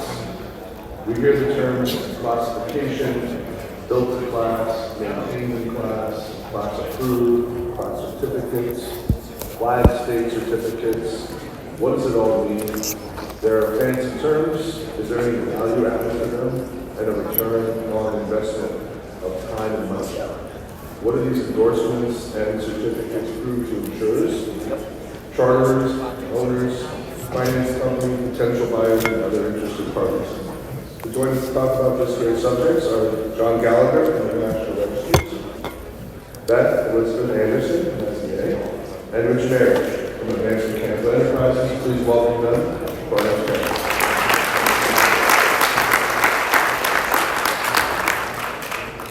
Thank you. This microphone.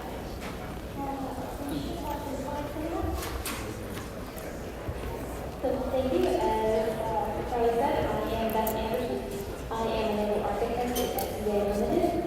Before joining SEA, I spent 18 years working in design and operation engineering roles, both in oil and gas and in yacht-specific design and Florida for 2 years. I've spent a brief time in ABS, so I am familiar with that from both sides. Sure, my name is John Gallagher. I'm a Senior Vice President of International Registries. I'm involved with client relations and commercial operations. For those of you who are unfamiliar, International Registries is a U.S.-based company providing technical and administrative support to the Marshall Islands ship and corporate and maritime registries. Prior to working with IRI, I worked for a large classification society called the American Bureau of Shipping. Some of you might have heard of it. I spent 33 years as an ABS, with ABS, and during my employment I served in various capacities around the world with positions in Europe, Pacific, and the United States. I'm happy to be here with you today to report and be able to participate in this panel. I'd like to give a shout out to Chris Lorenz for inviting me. I'd also like to thank the organizers for the reception last night, which was wonderful, and the lunch today. And also for finding a location that was 45 degrees warmer than where I came from yesterday. I'd also like to thank the other speakers that came before us in the panelists for their insightful and interesting discussion topics. And I finally found out, I learned this morning that Raiders is not just a football team. So the goal is to send you out with more information. You came here on flag and classification. That's the job of the panel. And we also plan to be interesting and energetic enough to keep you awake until the next coffee break. Yes, we'll definitely try our best to do that. I'm going to talk loud so I'll keep you guys awake. My name is Rich Merritt. I'm the owner of Advanced Mechanical Enterprises, and we do, I'm in this role as representing a repair company, and it's, I'm looking forward to, work hearing from you guys, and I appreciate the opportunity to be here with the Mariners Club. I've been attending this conference over 20 years, I'd say, and it's always been insightful and learning, and I really enjoy meeting some great people here. So thank you very much. All right. So, as you know, this panel is classless. We'll be discussing what built the class approved, out of class, what all of these things mean. So we'll start with a couple of definitions. What is a classification society? So here on the slide, a classification society is a non-governmental organization that establishes and maintains technical standards for the construction and operations of yachts and ships. So in other words, class rights manual that tells you how to build boats. They are design rules, and they are specific to the type of boat, the size of boat, materials used. We heard earlier about some composites, and so several classes have rules for building fiberglass or composite boats. Those would be different than the rules for steel hulls. So some of the class societies that you might be more familiar with include ABS. They're pretty popular for yachts in the U.S. Lloyd's Register, Marina. DNV and Bureau Veritas do have some of the yachts in the U.S., but they're not quite as common for us to see in Florida. There are other class societies around too, a couple very respected ones, but they tend to be more popular in the parts of the world where they're located. We don't see too many that vessels class is the Turkish registry, for example. So that's what class is. So what is 5C? 5C responsible for making sure that that ship complies with the international regulations that govern it. There are some flag states that are pretty well known for flagging yachts. For example, Cayman Islands, Bermuda, Isle of Man. These are flag states that all have adopted the same set of rules for yachts. NCA code, Captain Air Barge Yacht Code. There are rules that were developed actually in the UK, and several countries all use the same rules for consistency. But there are also other countries that flag a good number of yachts, including Marshall Islands. Marshall Islands does have yacht-specific rules, so they are popular.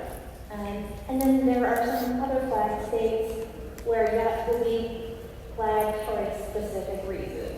In the U.S., so you go from the U.S. port to the U.S. port, you need to have a U.S. flag. So some yachts will choose flag in the U.S.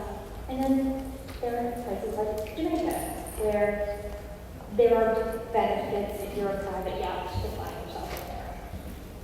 So basically, the difference between class and flag at the highest level are that class provides a design standards and tells you how to safely build your boat.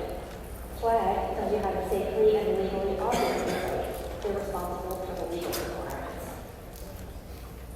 On the, what was the flag with the boots? That is Isle of Man. Very interesting.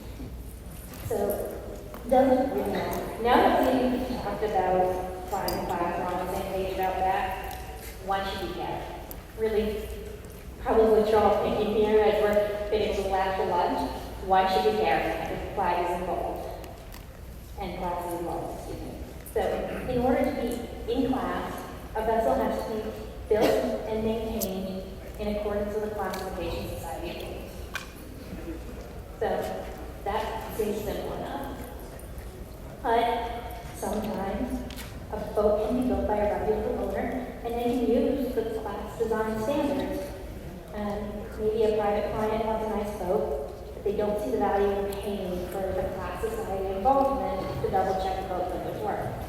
So, for example, this boat shown on the screen was originally built for a celebrity owner. He built it for a family and friend yacht. He did not plan to charter, and he said it's not worth it for me to have class involved. This is just going to be a private boat. And then he registered it in Jamaica.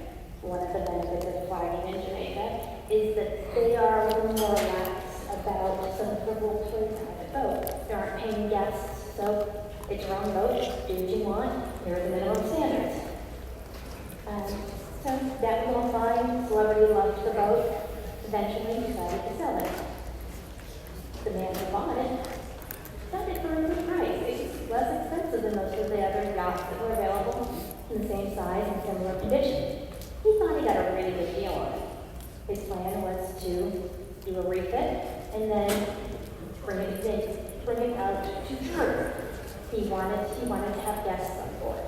He knew that he needed to have ABS involved, so he could get a certificate because there were required certificates for chartering. So what he didn't understand was this boat had not been built with a class surveyor in the yard. So when he went to get the certificates, ABN said, we've never seen anything about this boat. We haven't seen any drawings. We didn't see it inspected.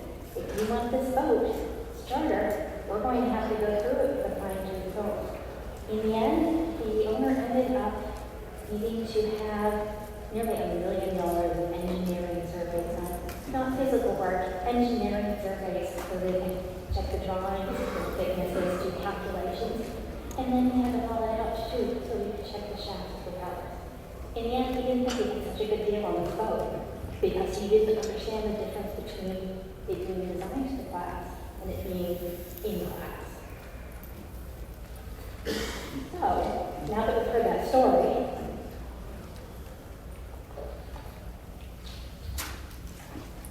let's talk about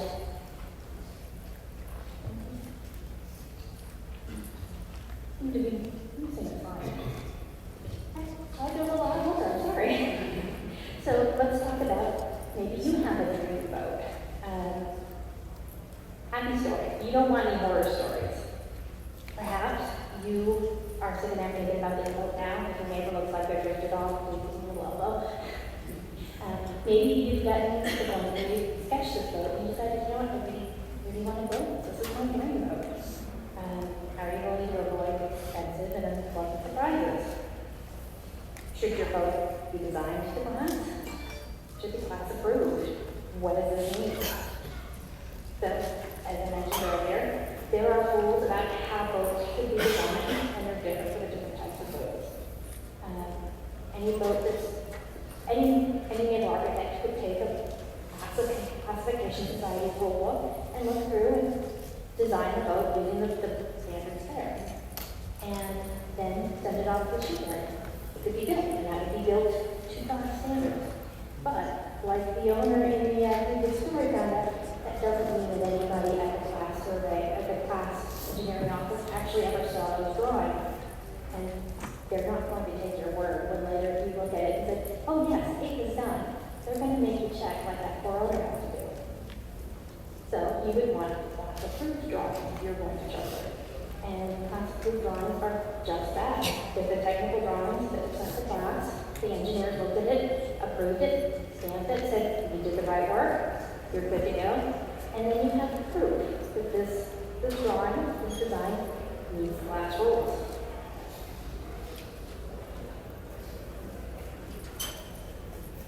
So, we've talked about design. We've also got to build it to class. So, I've convinced you that your green boat drawings should be reviewed and approved by class society. You don't want surprises there. And it's time to build your boat. So, you've decided in for penny and for pound, let's get class involved here. So, what's class involvement look like during construction? What does that mean? So, there are surveyors. And you would have a surveyor in yard, and they would go and they would look at how your boat is actually being built. And depending on what you valued in this boat, what you wanted them to check, you would have a checklist of certain things that you wanted to look at. And based on what you checked, you would get a notation. You could have it inspect hull machinery, hull equipment, or machinery.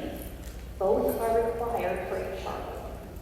The Maltese cross is the symbol that's used by all the classification societies that we talked about to indicate that this construction was done with a surveyor overseeing and checking the work. So that's a built under survey mark. That's important, and that's what you want. I think the fellow that you referred to earlier did not have that Maltese cross He did not. on his certifications. He did not, and he did not understand what that meant for him. So there are also optional notations that you might see on a yacht sometimes. Things like a helideck or a nice Franken hull. Those are optional. If the boat is equipped with a helideck, you probably do want to see the helideck notation. If it doesn't matter, that's not a big deal, obviously. So, if you're a celebrity owner who doesn't want to charter your boat out, you can choose not to build another survey. But when you go to sell it, a savvy buyer will understand that there's a lot of work required to get it to charter, and they will discount their offer price accordingly. So, now, congratulations.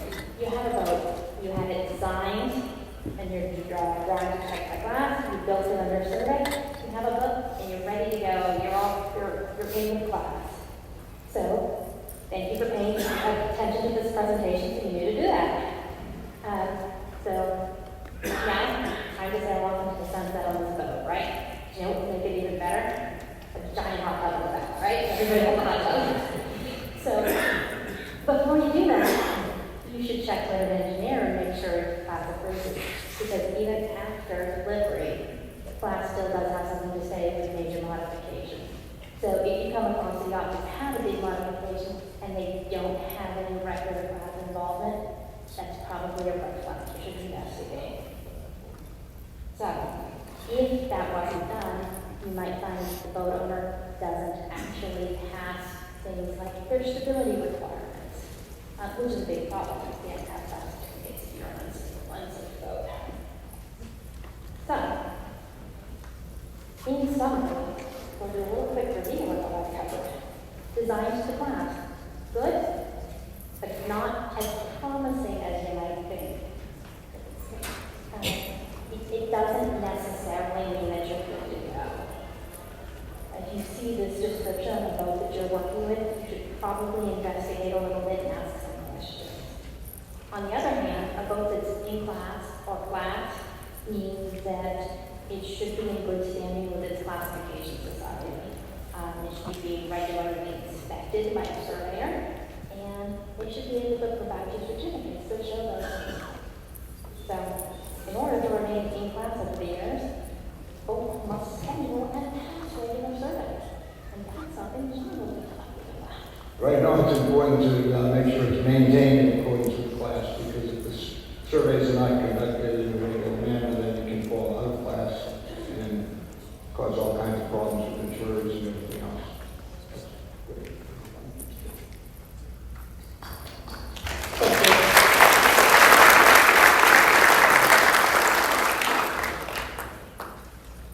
So that was great, Elizabeth. I like the idea of the green book. So now what we'll do is we'll look at flagging that green book. But my boat is a little bit bigger. But so we're here to talk about class and flag and what it means to all of you, and maybe fill you in on some things you don't know. So what is it? And where does it come into play? And what is necessary, and most of all, why does it matter? Like class, flag can have its benefits and it can have some issues as well. So the purpose of this presentation is to answer these questions and provide a little insight into flag and its purpose. Just hit the yellow one again. Okay. So the term flag state, comes from early times when flags were used as a symbol of nationality or a tribe that ships belonged to.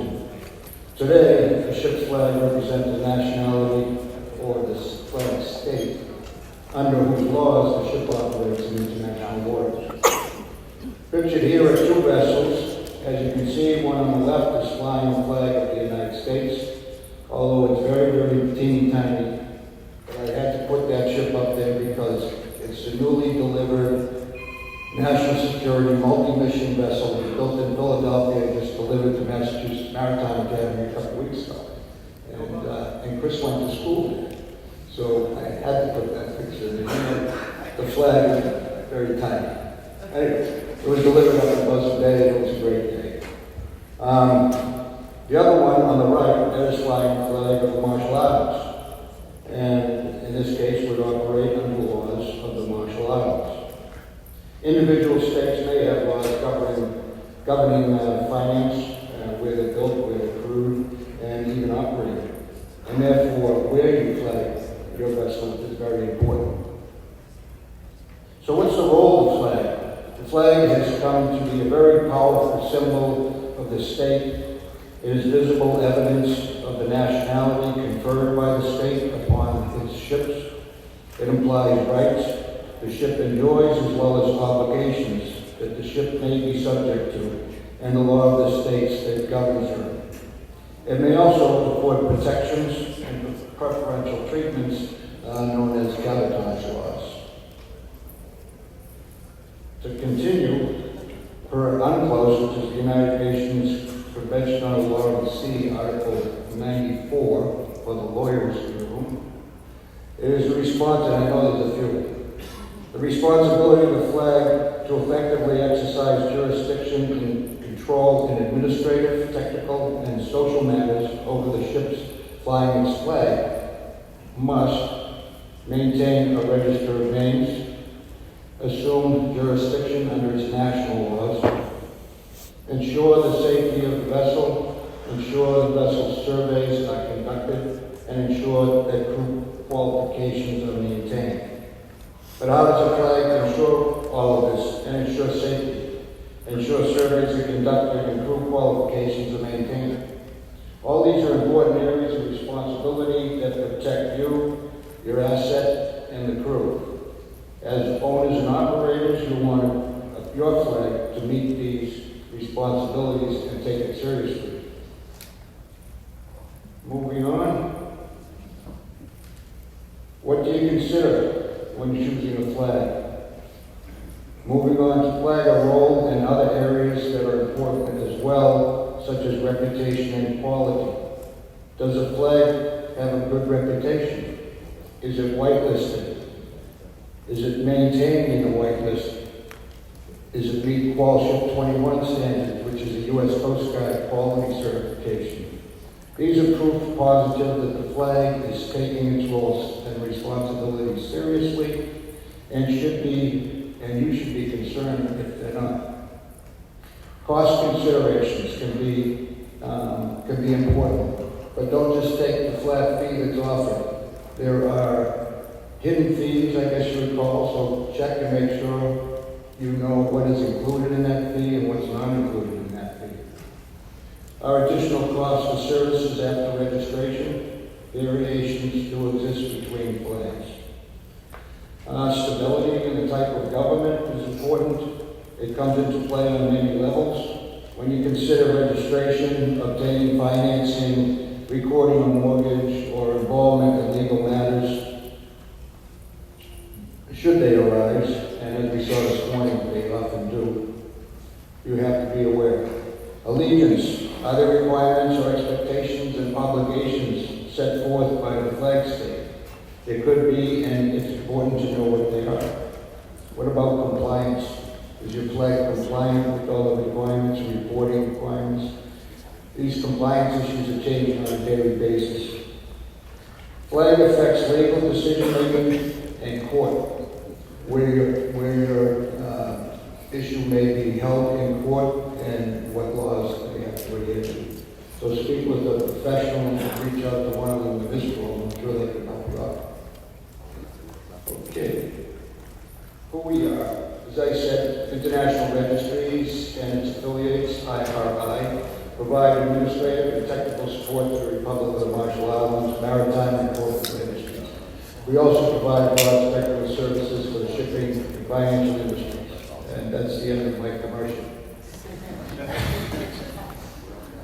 All right, looking at a fully certified SOLAS compliant boat from pre-construction to delivery, as we just saw, the boat that was being built, the green boat. You have pre-construction.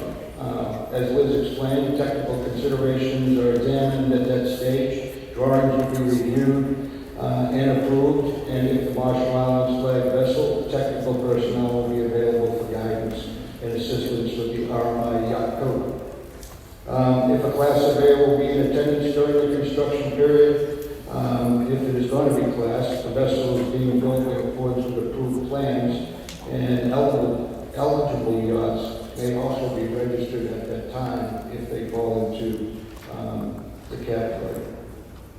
At delivery, class and statutory certificates would be issued by the Class Society, and the Republic of Marshall Islands Administrator would issue the RMI Yacht Code Certification Compliance, Certificate of Compliance.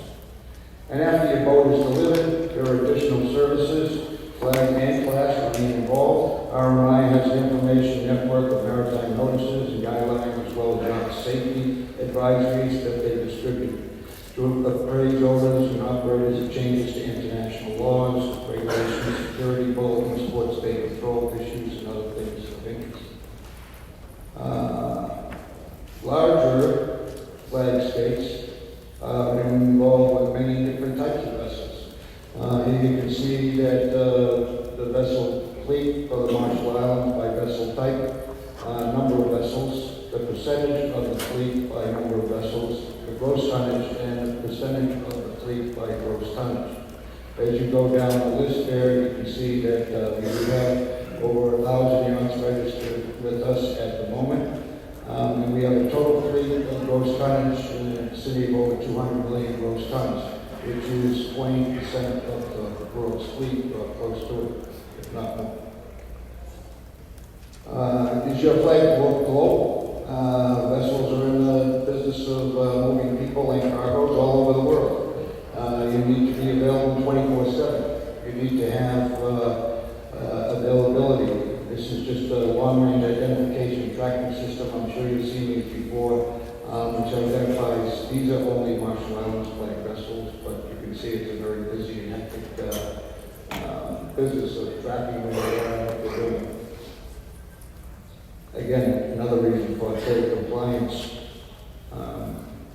Officers that we have that take registration of ships, they vet just about all known persons and entities involved in the transaction through a process called World Check, or a company called World Check. That includes vetting of vessels, seafarers, nautical inspectors, corporate entities, corporation formation specialists, and any other individuals such as a company security order officer, a ship security officer, or any designated person ashore. They're all vetted for compliance. All right, going back to the role and responsibility of flags, safety and security need to be a high priority, and but how is it achieved? So vessel operator and risk assessments are done at the registry to ensure that vessels are in compliance with rules. If they're not, they're on a special list. Being positive influence on behavior ashore and afloat with inspections and surveys and audits keeps the companies on their toes, so to speak, to make sure that they maintain compliance. We'll see in a minute what happens when they don't. Safety inspections identify hazards before they become an issue. Interpretation of IMO requirements for proper understanding of those requirements is important, and assistance is often provided. Technical expertise to assist owners also goes a long way. So, safety matters, as was mentioned just in the last panel. It's all about keeping the seafarers safe, keeping the assets safe, keeping the people, your loved ones, if they're sailing, safe as well. And we do that by adhering to the laws and the statutes that have been promulgated to keep people safe.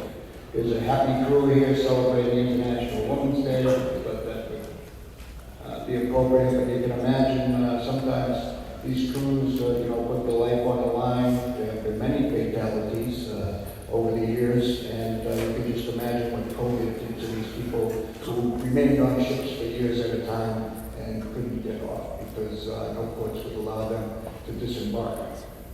So now we'll look at some of the conditions found while conducting some routine examinations aboard these ships. This is a lifeboat test that was done, and obviously not very successfully, but that's why we do these drills, because they don't always go as you would expect. Safety drills are important at all levels, whether you're donning a life vest or launching a lifeboat, or whether you're picking up a fire extinguisher. That's why we provide arrival checklists on vessels so the captain and the mates can check out and make sure that they have all these things in compliance. Just going through these quick, there's some immersion suits that are obviously worn and torn and tattered. 38 of them were found on this particular vessel, which means that very little tickets and survey check sheets were being taken care of. You can see the ladder rung on the left-hand side of this split, and the other side, the pad eye and the wire and the rope is all frayed. Not the type of ladder that I like to be climbing up to board that vessel. This is another one we often will charge, whether you're on a big ship, to do a safety check on the firefighting system. We'll charge the system and ask the mate or the captain to do that. And sometimes you find something like this going on when you arrive, and that's not very good, because if you want to fight a fire, this is going to really reduce your pressure. And this may be a simple fix. It might have been tightening those bolts there, or it might have been a gasket. I don't know what the end result was. But here's a nice one here with a typical fire smoke detector wrapped in plastic. Obviously, there's not going to detect any smoke. It might detect some fire after it melts the plastic, but certainly not the smoke. Sometimes you find this situation where people have painted a room or something like that, pick up the smoke detector so it wouldn't be damaged, and they could get to remove it before, after John is done. This one is pretty obvious. It's just, the best word for this is mess, because it certainly should have been taken care of before Inspector came on board. Some of them are less obvious, like these minor fractures in the light buoy, which eventually will become soaked with water and sink along with the person using it. This is a fellow testing another fire detector with a big lighter, which would damage the equipment. And the Three Stooges over here trying to close a fire damper with his feet by putting pressure against the gasket so he can close the dogs. Not the way it's supposed to operate. Anyway, in conclusion, I just would like to let you know that as a flag state, we focus on quality and compliance. We believe that brings value to the vessel operations with experienced personnel, a worldwide infrastructure, and exceptional service, of course. The administrator invests a lot of money and a lot of resources, expertise to effectively fulfill that role, and as such, is a quality flag. And that's the end of my presentation.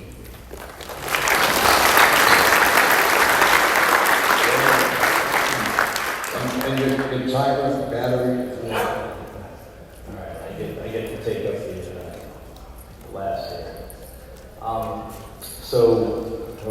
There we go. My name is Rich Marriage again. I'm the owner and president of Advanced Mechanical Enterprises, and I'm talking about how we see this on the repair side. So when a boat is built to class, it's built to a certain set of building rules and what type of material you should use and how it should be installed and all that.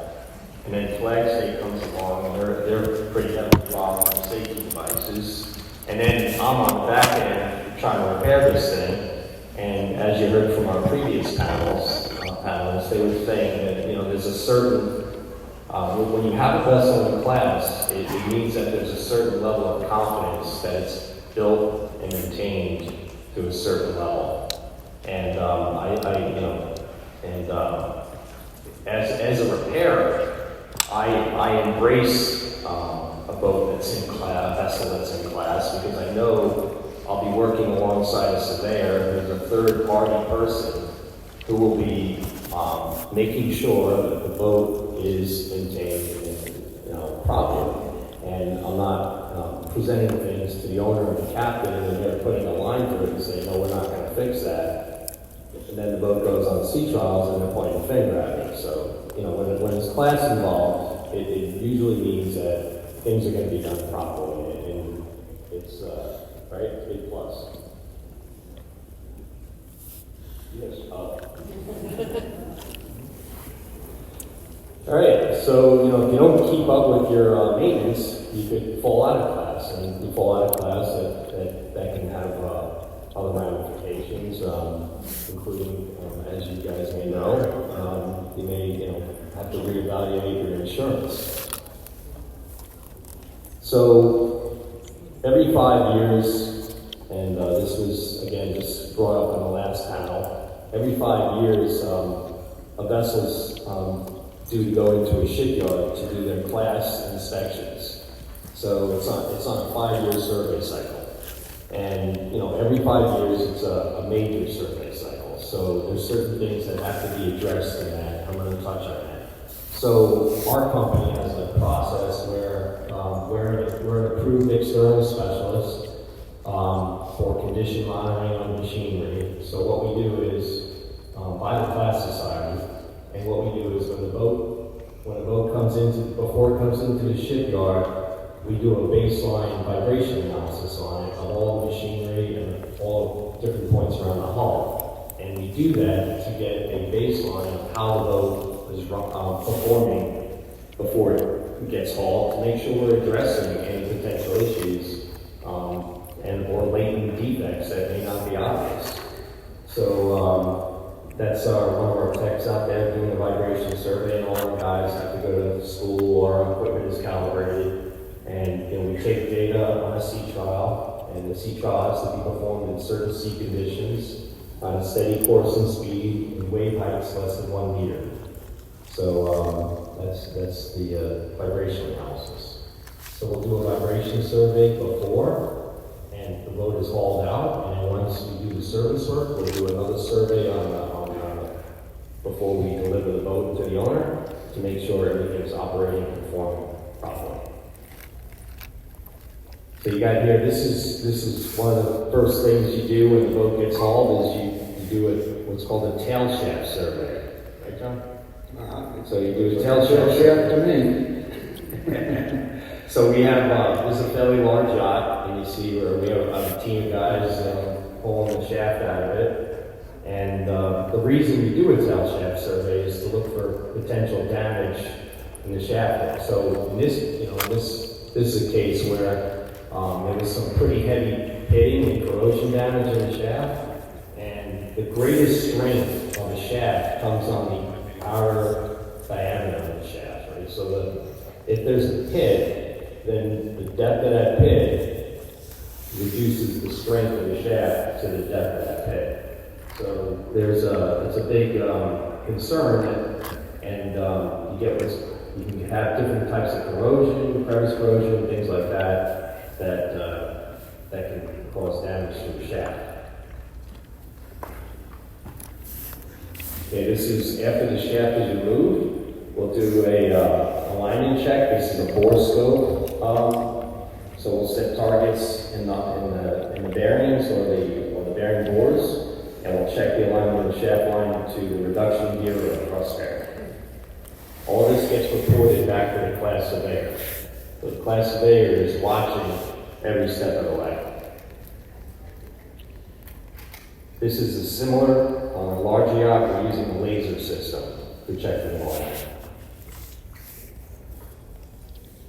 And this here, that's me trying to remove a strut bolt. Which was not moving. This was, that was really stuck in there. We ended up having to heat it with a torch to get it broke free. So we found this pretty big misalignment problem, and to correct it, we had to drop the strut and realign the strut. And one of the things that was interesting about this is the bolts on the strut. The bolts on the strut I don't know if you can see that there, it's got the Maltese cross on it. So each one of these bolts had to be approved, and the material had to be approved, the drawing had to be approved by the class society before we could install it. And it's not always easy to find a supplier who can provide bolts that are stamped with class. We were able to find one in Texas. And then this is a rudder. One of the things I have to test is the rudder. Make sure the rudder is not structurally deficient and corroding from the inside out. So if you look at this so what we do is we pressurize the rudder. We put a low pressure air on it, and we spray foam on it, and we can see if it's got a hole in it. And if it has a hole, then we gotta grind it out and repair it. And this is showing the pressure gauge and us putting pressure on the rudder.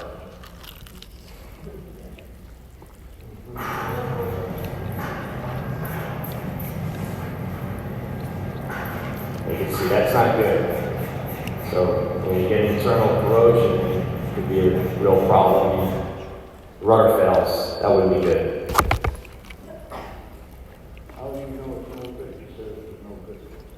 It's got air bubbles. All right, okay, let me go back. Look, see, there's the air bubbles. Just spray the foam on it. All right, I can't play the video again, I guess. Okay, but we didn't spray soap, fill it with air. Go over there and spray And soap. spray soap on it, so the air escapes out. He used to be an ADS for there. It blows bubbles, right? So that's what you see. That's right. Thank you. Sometimes you do this every day. You don't know how you come across. You just take it for granted. All right. There's another test we do on the rudder. It's called a rudder bump test, and this is where we pull on a rudder with a come along attached to something solid, and we pull on the rudder with a load cell, and then we measure the amount of movement of the rudder with a dial indicator to see if the rudder, it's almost like the steering of the car to make sure nothing's loose, right? So the ball joints and everything good. Well, we do the same thing on rudders on ships and yachts. Okay, this is another reason why you pull the shaft out of the boat. It's to check for cracks in the shafting. This is called a dye penetrant test. It's a non-destructive test. And what you do is you clean the shaft, you spray it with red dye. The red dye penetrates into any cracks, and then you spray it with a white developer, and the white developer shows the cracks. And, I'm sure you might have heard in the past that sometimes you'll get cracks in the keyway of the shaft from the stress of the rotation, and where typically cracks is on where the keyway is, at the termination point of the keyway, and this key was what they call spooned out, and what that does is it prevents stress at the corners, stress riders. So you eliminate that by having a spooned out keyway. Wrong way. Okay, this is another check we do on shafts. We check the what's called the boot fit, and you want to have at least 80% contact of the propeller and the shaft hub, so everything fits tight and there's no looseness. If the propeller comes loose, if it doesn't have a good fit, it could come loose, and that could create a lot of vibration and could eventually cause fatigue on the keyway. Okay, this is another non-destructive test that we do when a propeller gets fitted onto the shaft. We have to check. We do the dye penetrant check, and we spray the blade roots to make sure there's no cracks. This particular propeller had a crack in it, and you can see it's in the center photo there. There was a longitudinal crack in the prop that we found when we did this test. We had to take the prop back off, send it to the prop shop. They had to drill the ends of the crack and then fill it in with weld material and reprofile the blade. So it was good we did it. This is all benefits of class. Class surveyor makes you do this stuff. Okay, this performing a laser alignment of the main engine to a reduction gear. And again, this is all class requirements. The surveyor wants to make sure everything is in proper alignment. This is another test to do when the vessel comes out of the water. John, how often do you have to do the ultrasound, the thickness gauging? How many? Every 5 years or every 10? At the special surveys, that would be sometimes the intermediate, depending upon the age of the vessel, but it could be 2 years and it could be 5. Okay. So, for a vessel in service, a metal boat, either built of aluminum or steel, what they'll do is, we did a survey here where we had a drawing of the vessel, and we pick points. It's usually around the bilge, right? Around the bilge line. And we use an ultrasonic thickness gauge, and the ultrasonic thickness gauge tells us the quality, tells us how thick the metal is, right? So that you're allowed up to 20% diminution of the metal. If you go beyond 20%, then we're going to get into hull repair, which is what we have here. This is a vessel that we just recently had to crop out the section of the hull and make repairs to the shell plating and the framing. And interesting enough, this was a potable water tank, and I guess I didn't know this, but the RO water can be, can attack the metal, right? RO water has composition, I guess maybe a little acidic or something. But it caused there was a lot of pitting internally in this tank, and this job started out as a corrosion on some bilge piping, and the bilge piping wasn't able to pull the water out of the bilge because there were all kinds of holes in it, and And one thing led to another. Before you know it, we're repairing the hull. So this is, and all this is under the supervision of a class surveyor. He's inspecting every step of the way.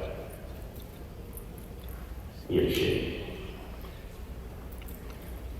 Anyway, one of the things too that all our welders have to be certified. So we have to submit what our weld process is to class. So based on the type of metal, what type of weld procedure we're doing, whether it's going to be stick welded, MIG welded, or TIG welded, we have to submit what our procedure is.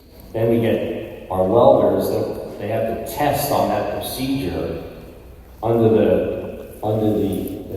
they do the weld test, we have to have a surveyor come to our shop.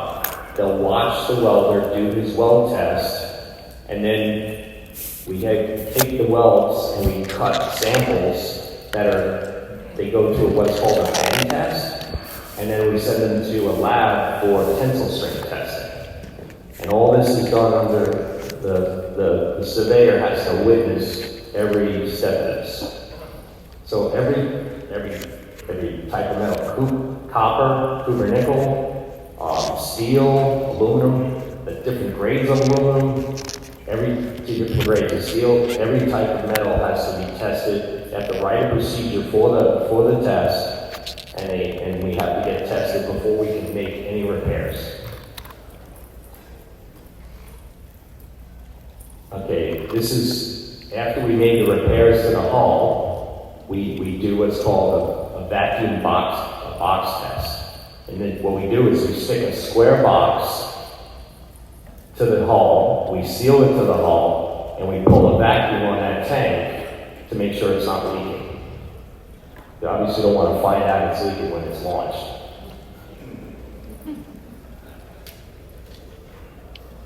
Okay, this is the box test being witnessed by the ABS surveyor.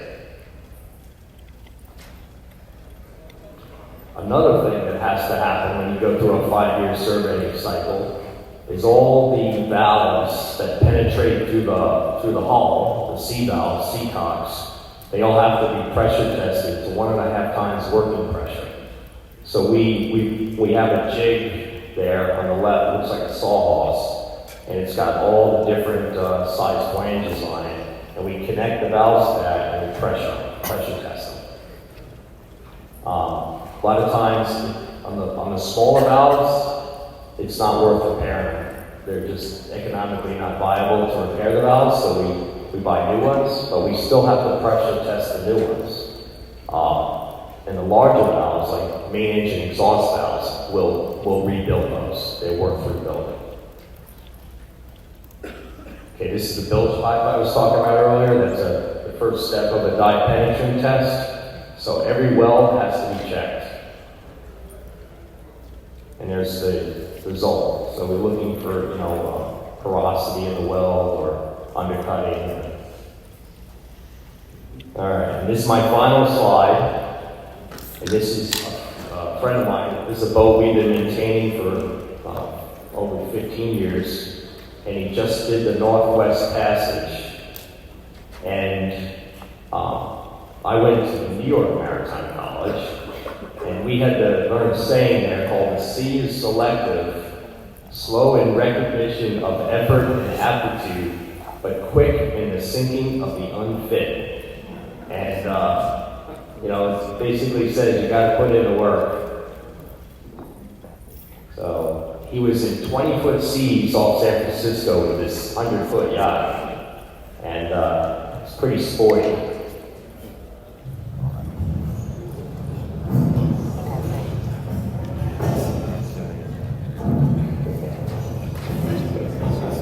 Good reason to maintain a boat.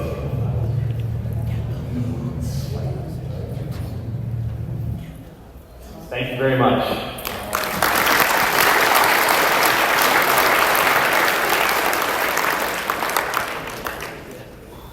Any questions? We received some written questions. Okay. There's one specific that says for you, Rich. Do you ever find a class boat that is obviously not compliant? What do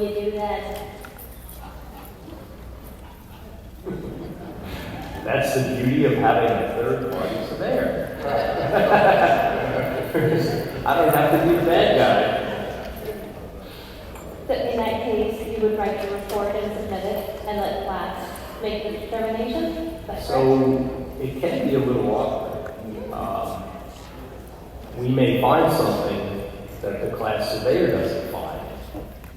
And, you know, all communication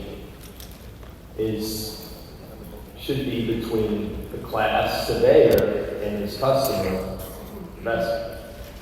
And, you know, it gets a little, like I was maintaining a ship when I first moved to Florida 30-something years ago. When I started my company, I was moonlighting as a superintendent engineer for a shipping line. And they had a very old ship that was in class. But I went up in the forepeak tank, which is the tank behind the chain lock where the anchor is. And the entire forepeak tank, which is kind of a safety thing, and also a ballast tank, the entire thing was rotted out. And the class surveyor didn't know anything about it. He didn't. So it was kind of, it was a little. But you're right. Delicate. Your contract is between you with the client, right, and your servicing. And it's up to you to explain to them what you find. And it's up to the owner to come forward with the classifier, the inspector, the class surveyor, or the inspector to tell them what he has found. Yeah. That's how that would work, I guess. We got a quick question that says, what is RO water? That's reverse osmosis. And it's RO water. You mentioned RO water, and someone asked for the definition. That's how some of the yachts, that's the process they use to make water on board. They will take the seawater, run it through a reverse osmosis process, and then have fresh drinking water. But the process, it makes a different kind of water than distilled. It's more reactive to the steel. But it's Yeah, made the by osmosis. pH is a bit different on the RO water than spring water. We also had a few questions that John had to answer. Yeah, we do. I have one here that is, says, what is, it's right at yellow, what is a very rough estimate of cost down the vessel? Number one, design the class. Number two, build the class. I've been removed from that for quite some time, so I don't feel as though I can answer that question, but you can contact the local office of Lloyd, the DMV, and I'm sure that they'll be able to help you out about the cost of the certification.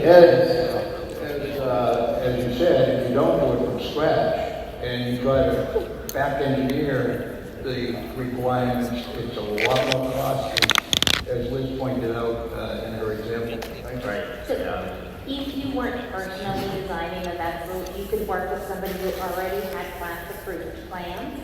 And those plans would be nominal more expensive, but if they were big reduction style plan, that approval would spread over multiple copies of the plan. But class societies do generally charge by the line based on the complexity. So it could be a pretty big range, and they study each too, so we're not talking pocket change.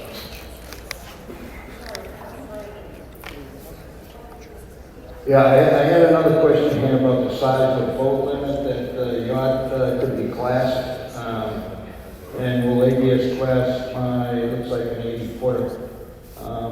Generally, rules have changed again since I've been there, but generally they were involved with low-line vessels, low-line length vessels, which is 79 feet.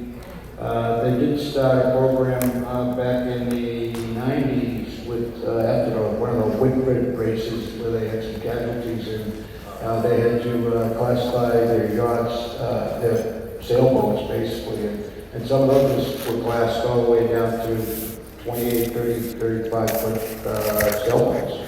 So I'm sure if you're willing to pay for classification, they'll figure out a way to classify your boat. And then there's another one here about a super yacht.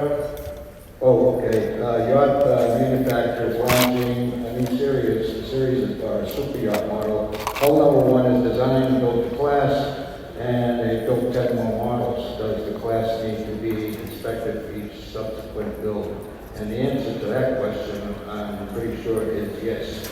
Especially if you're requesting a Maltese Cross on the design afterwards, because it has to be surveyed while in the yard or build being constructed, because the surveyor wants to make sure that it's being built in accordance with those approved plans.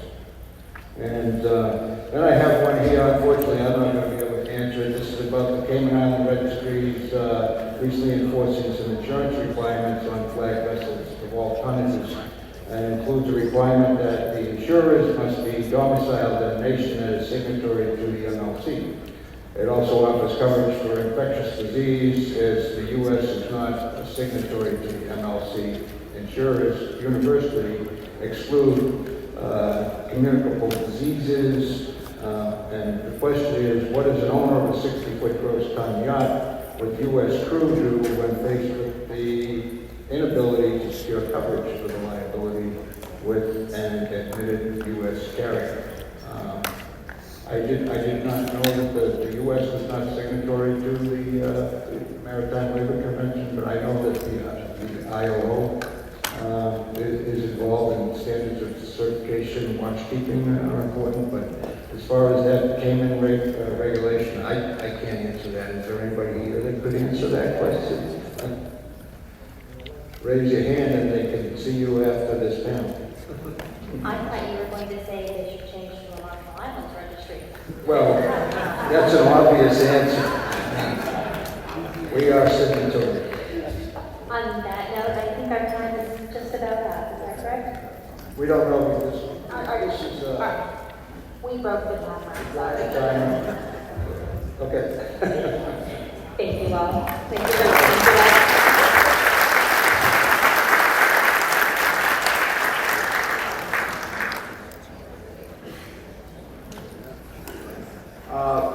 We're going to a 30-minute break now. We're going to be back at 4 o'clock. A few minutes before 4, we'll do a raffle drawing. This break is sponsored by Star Marine.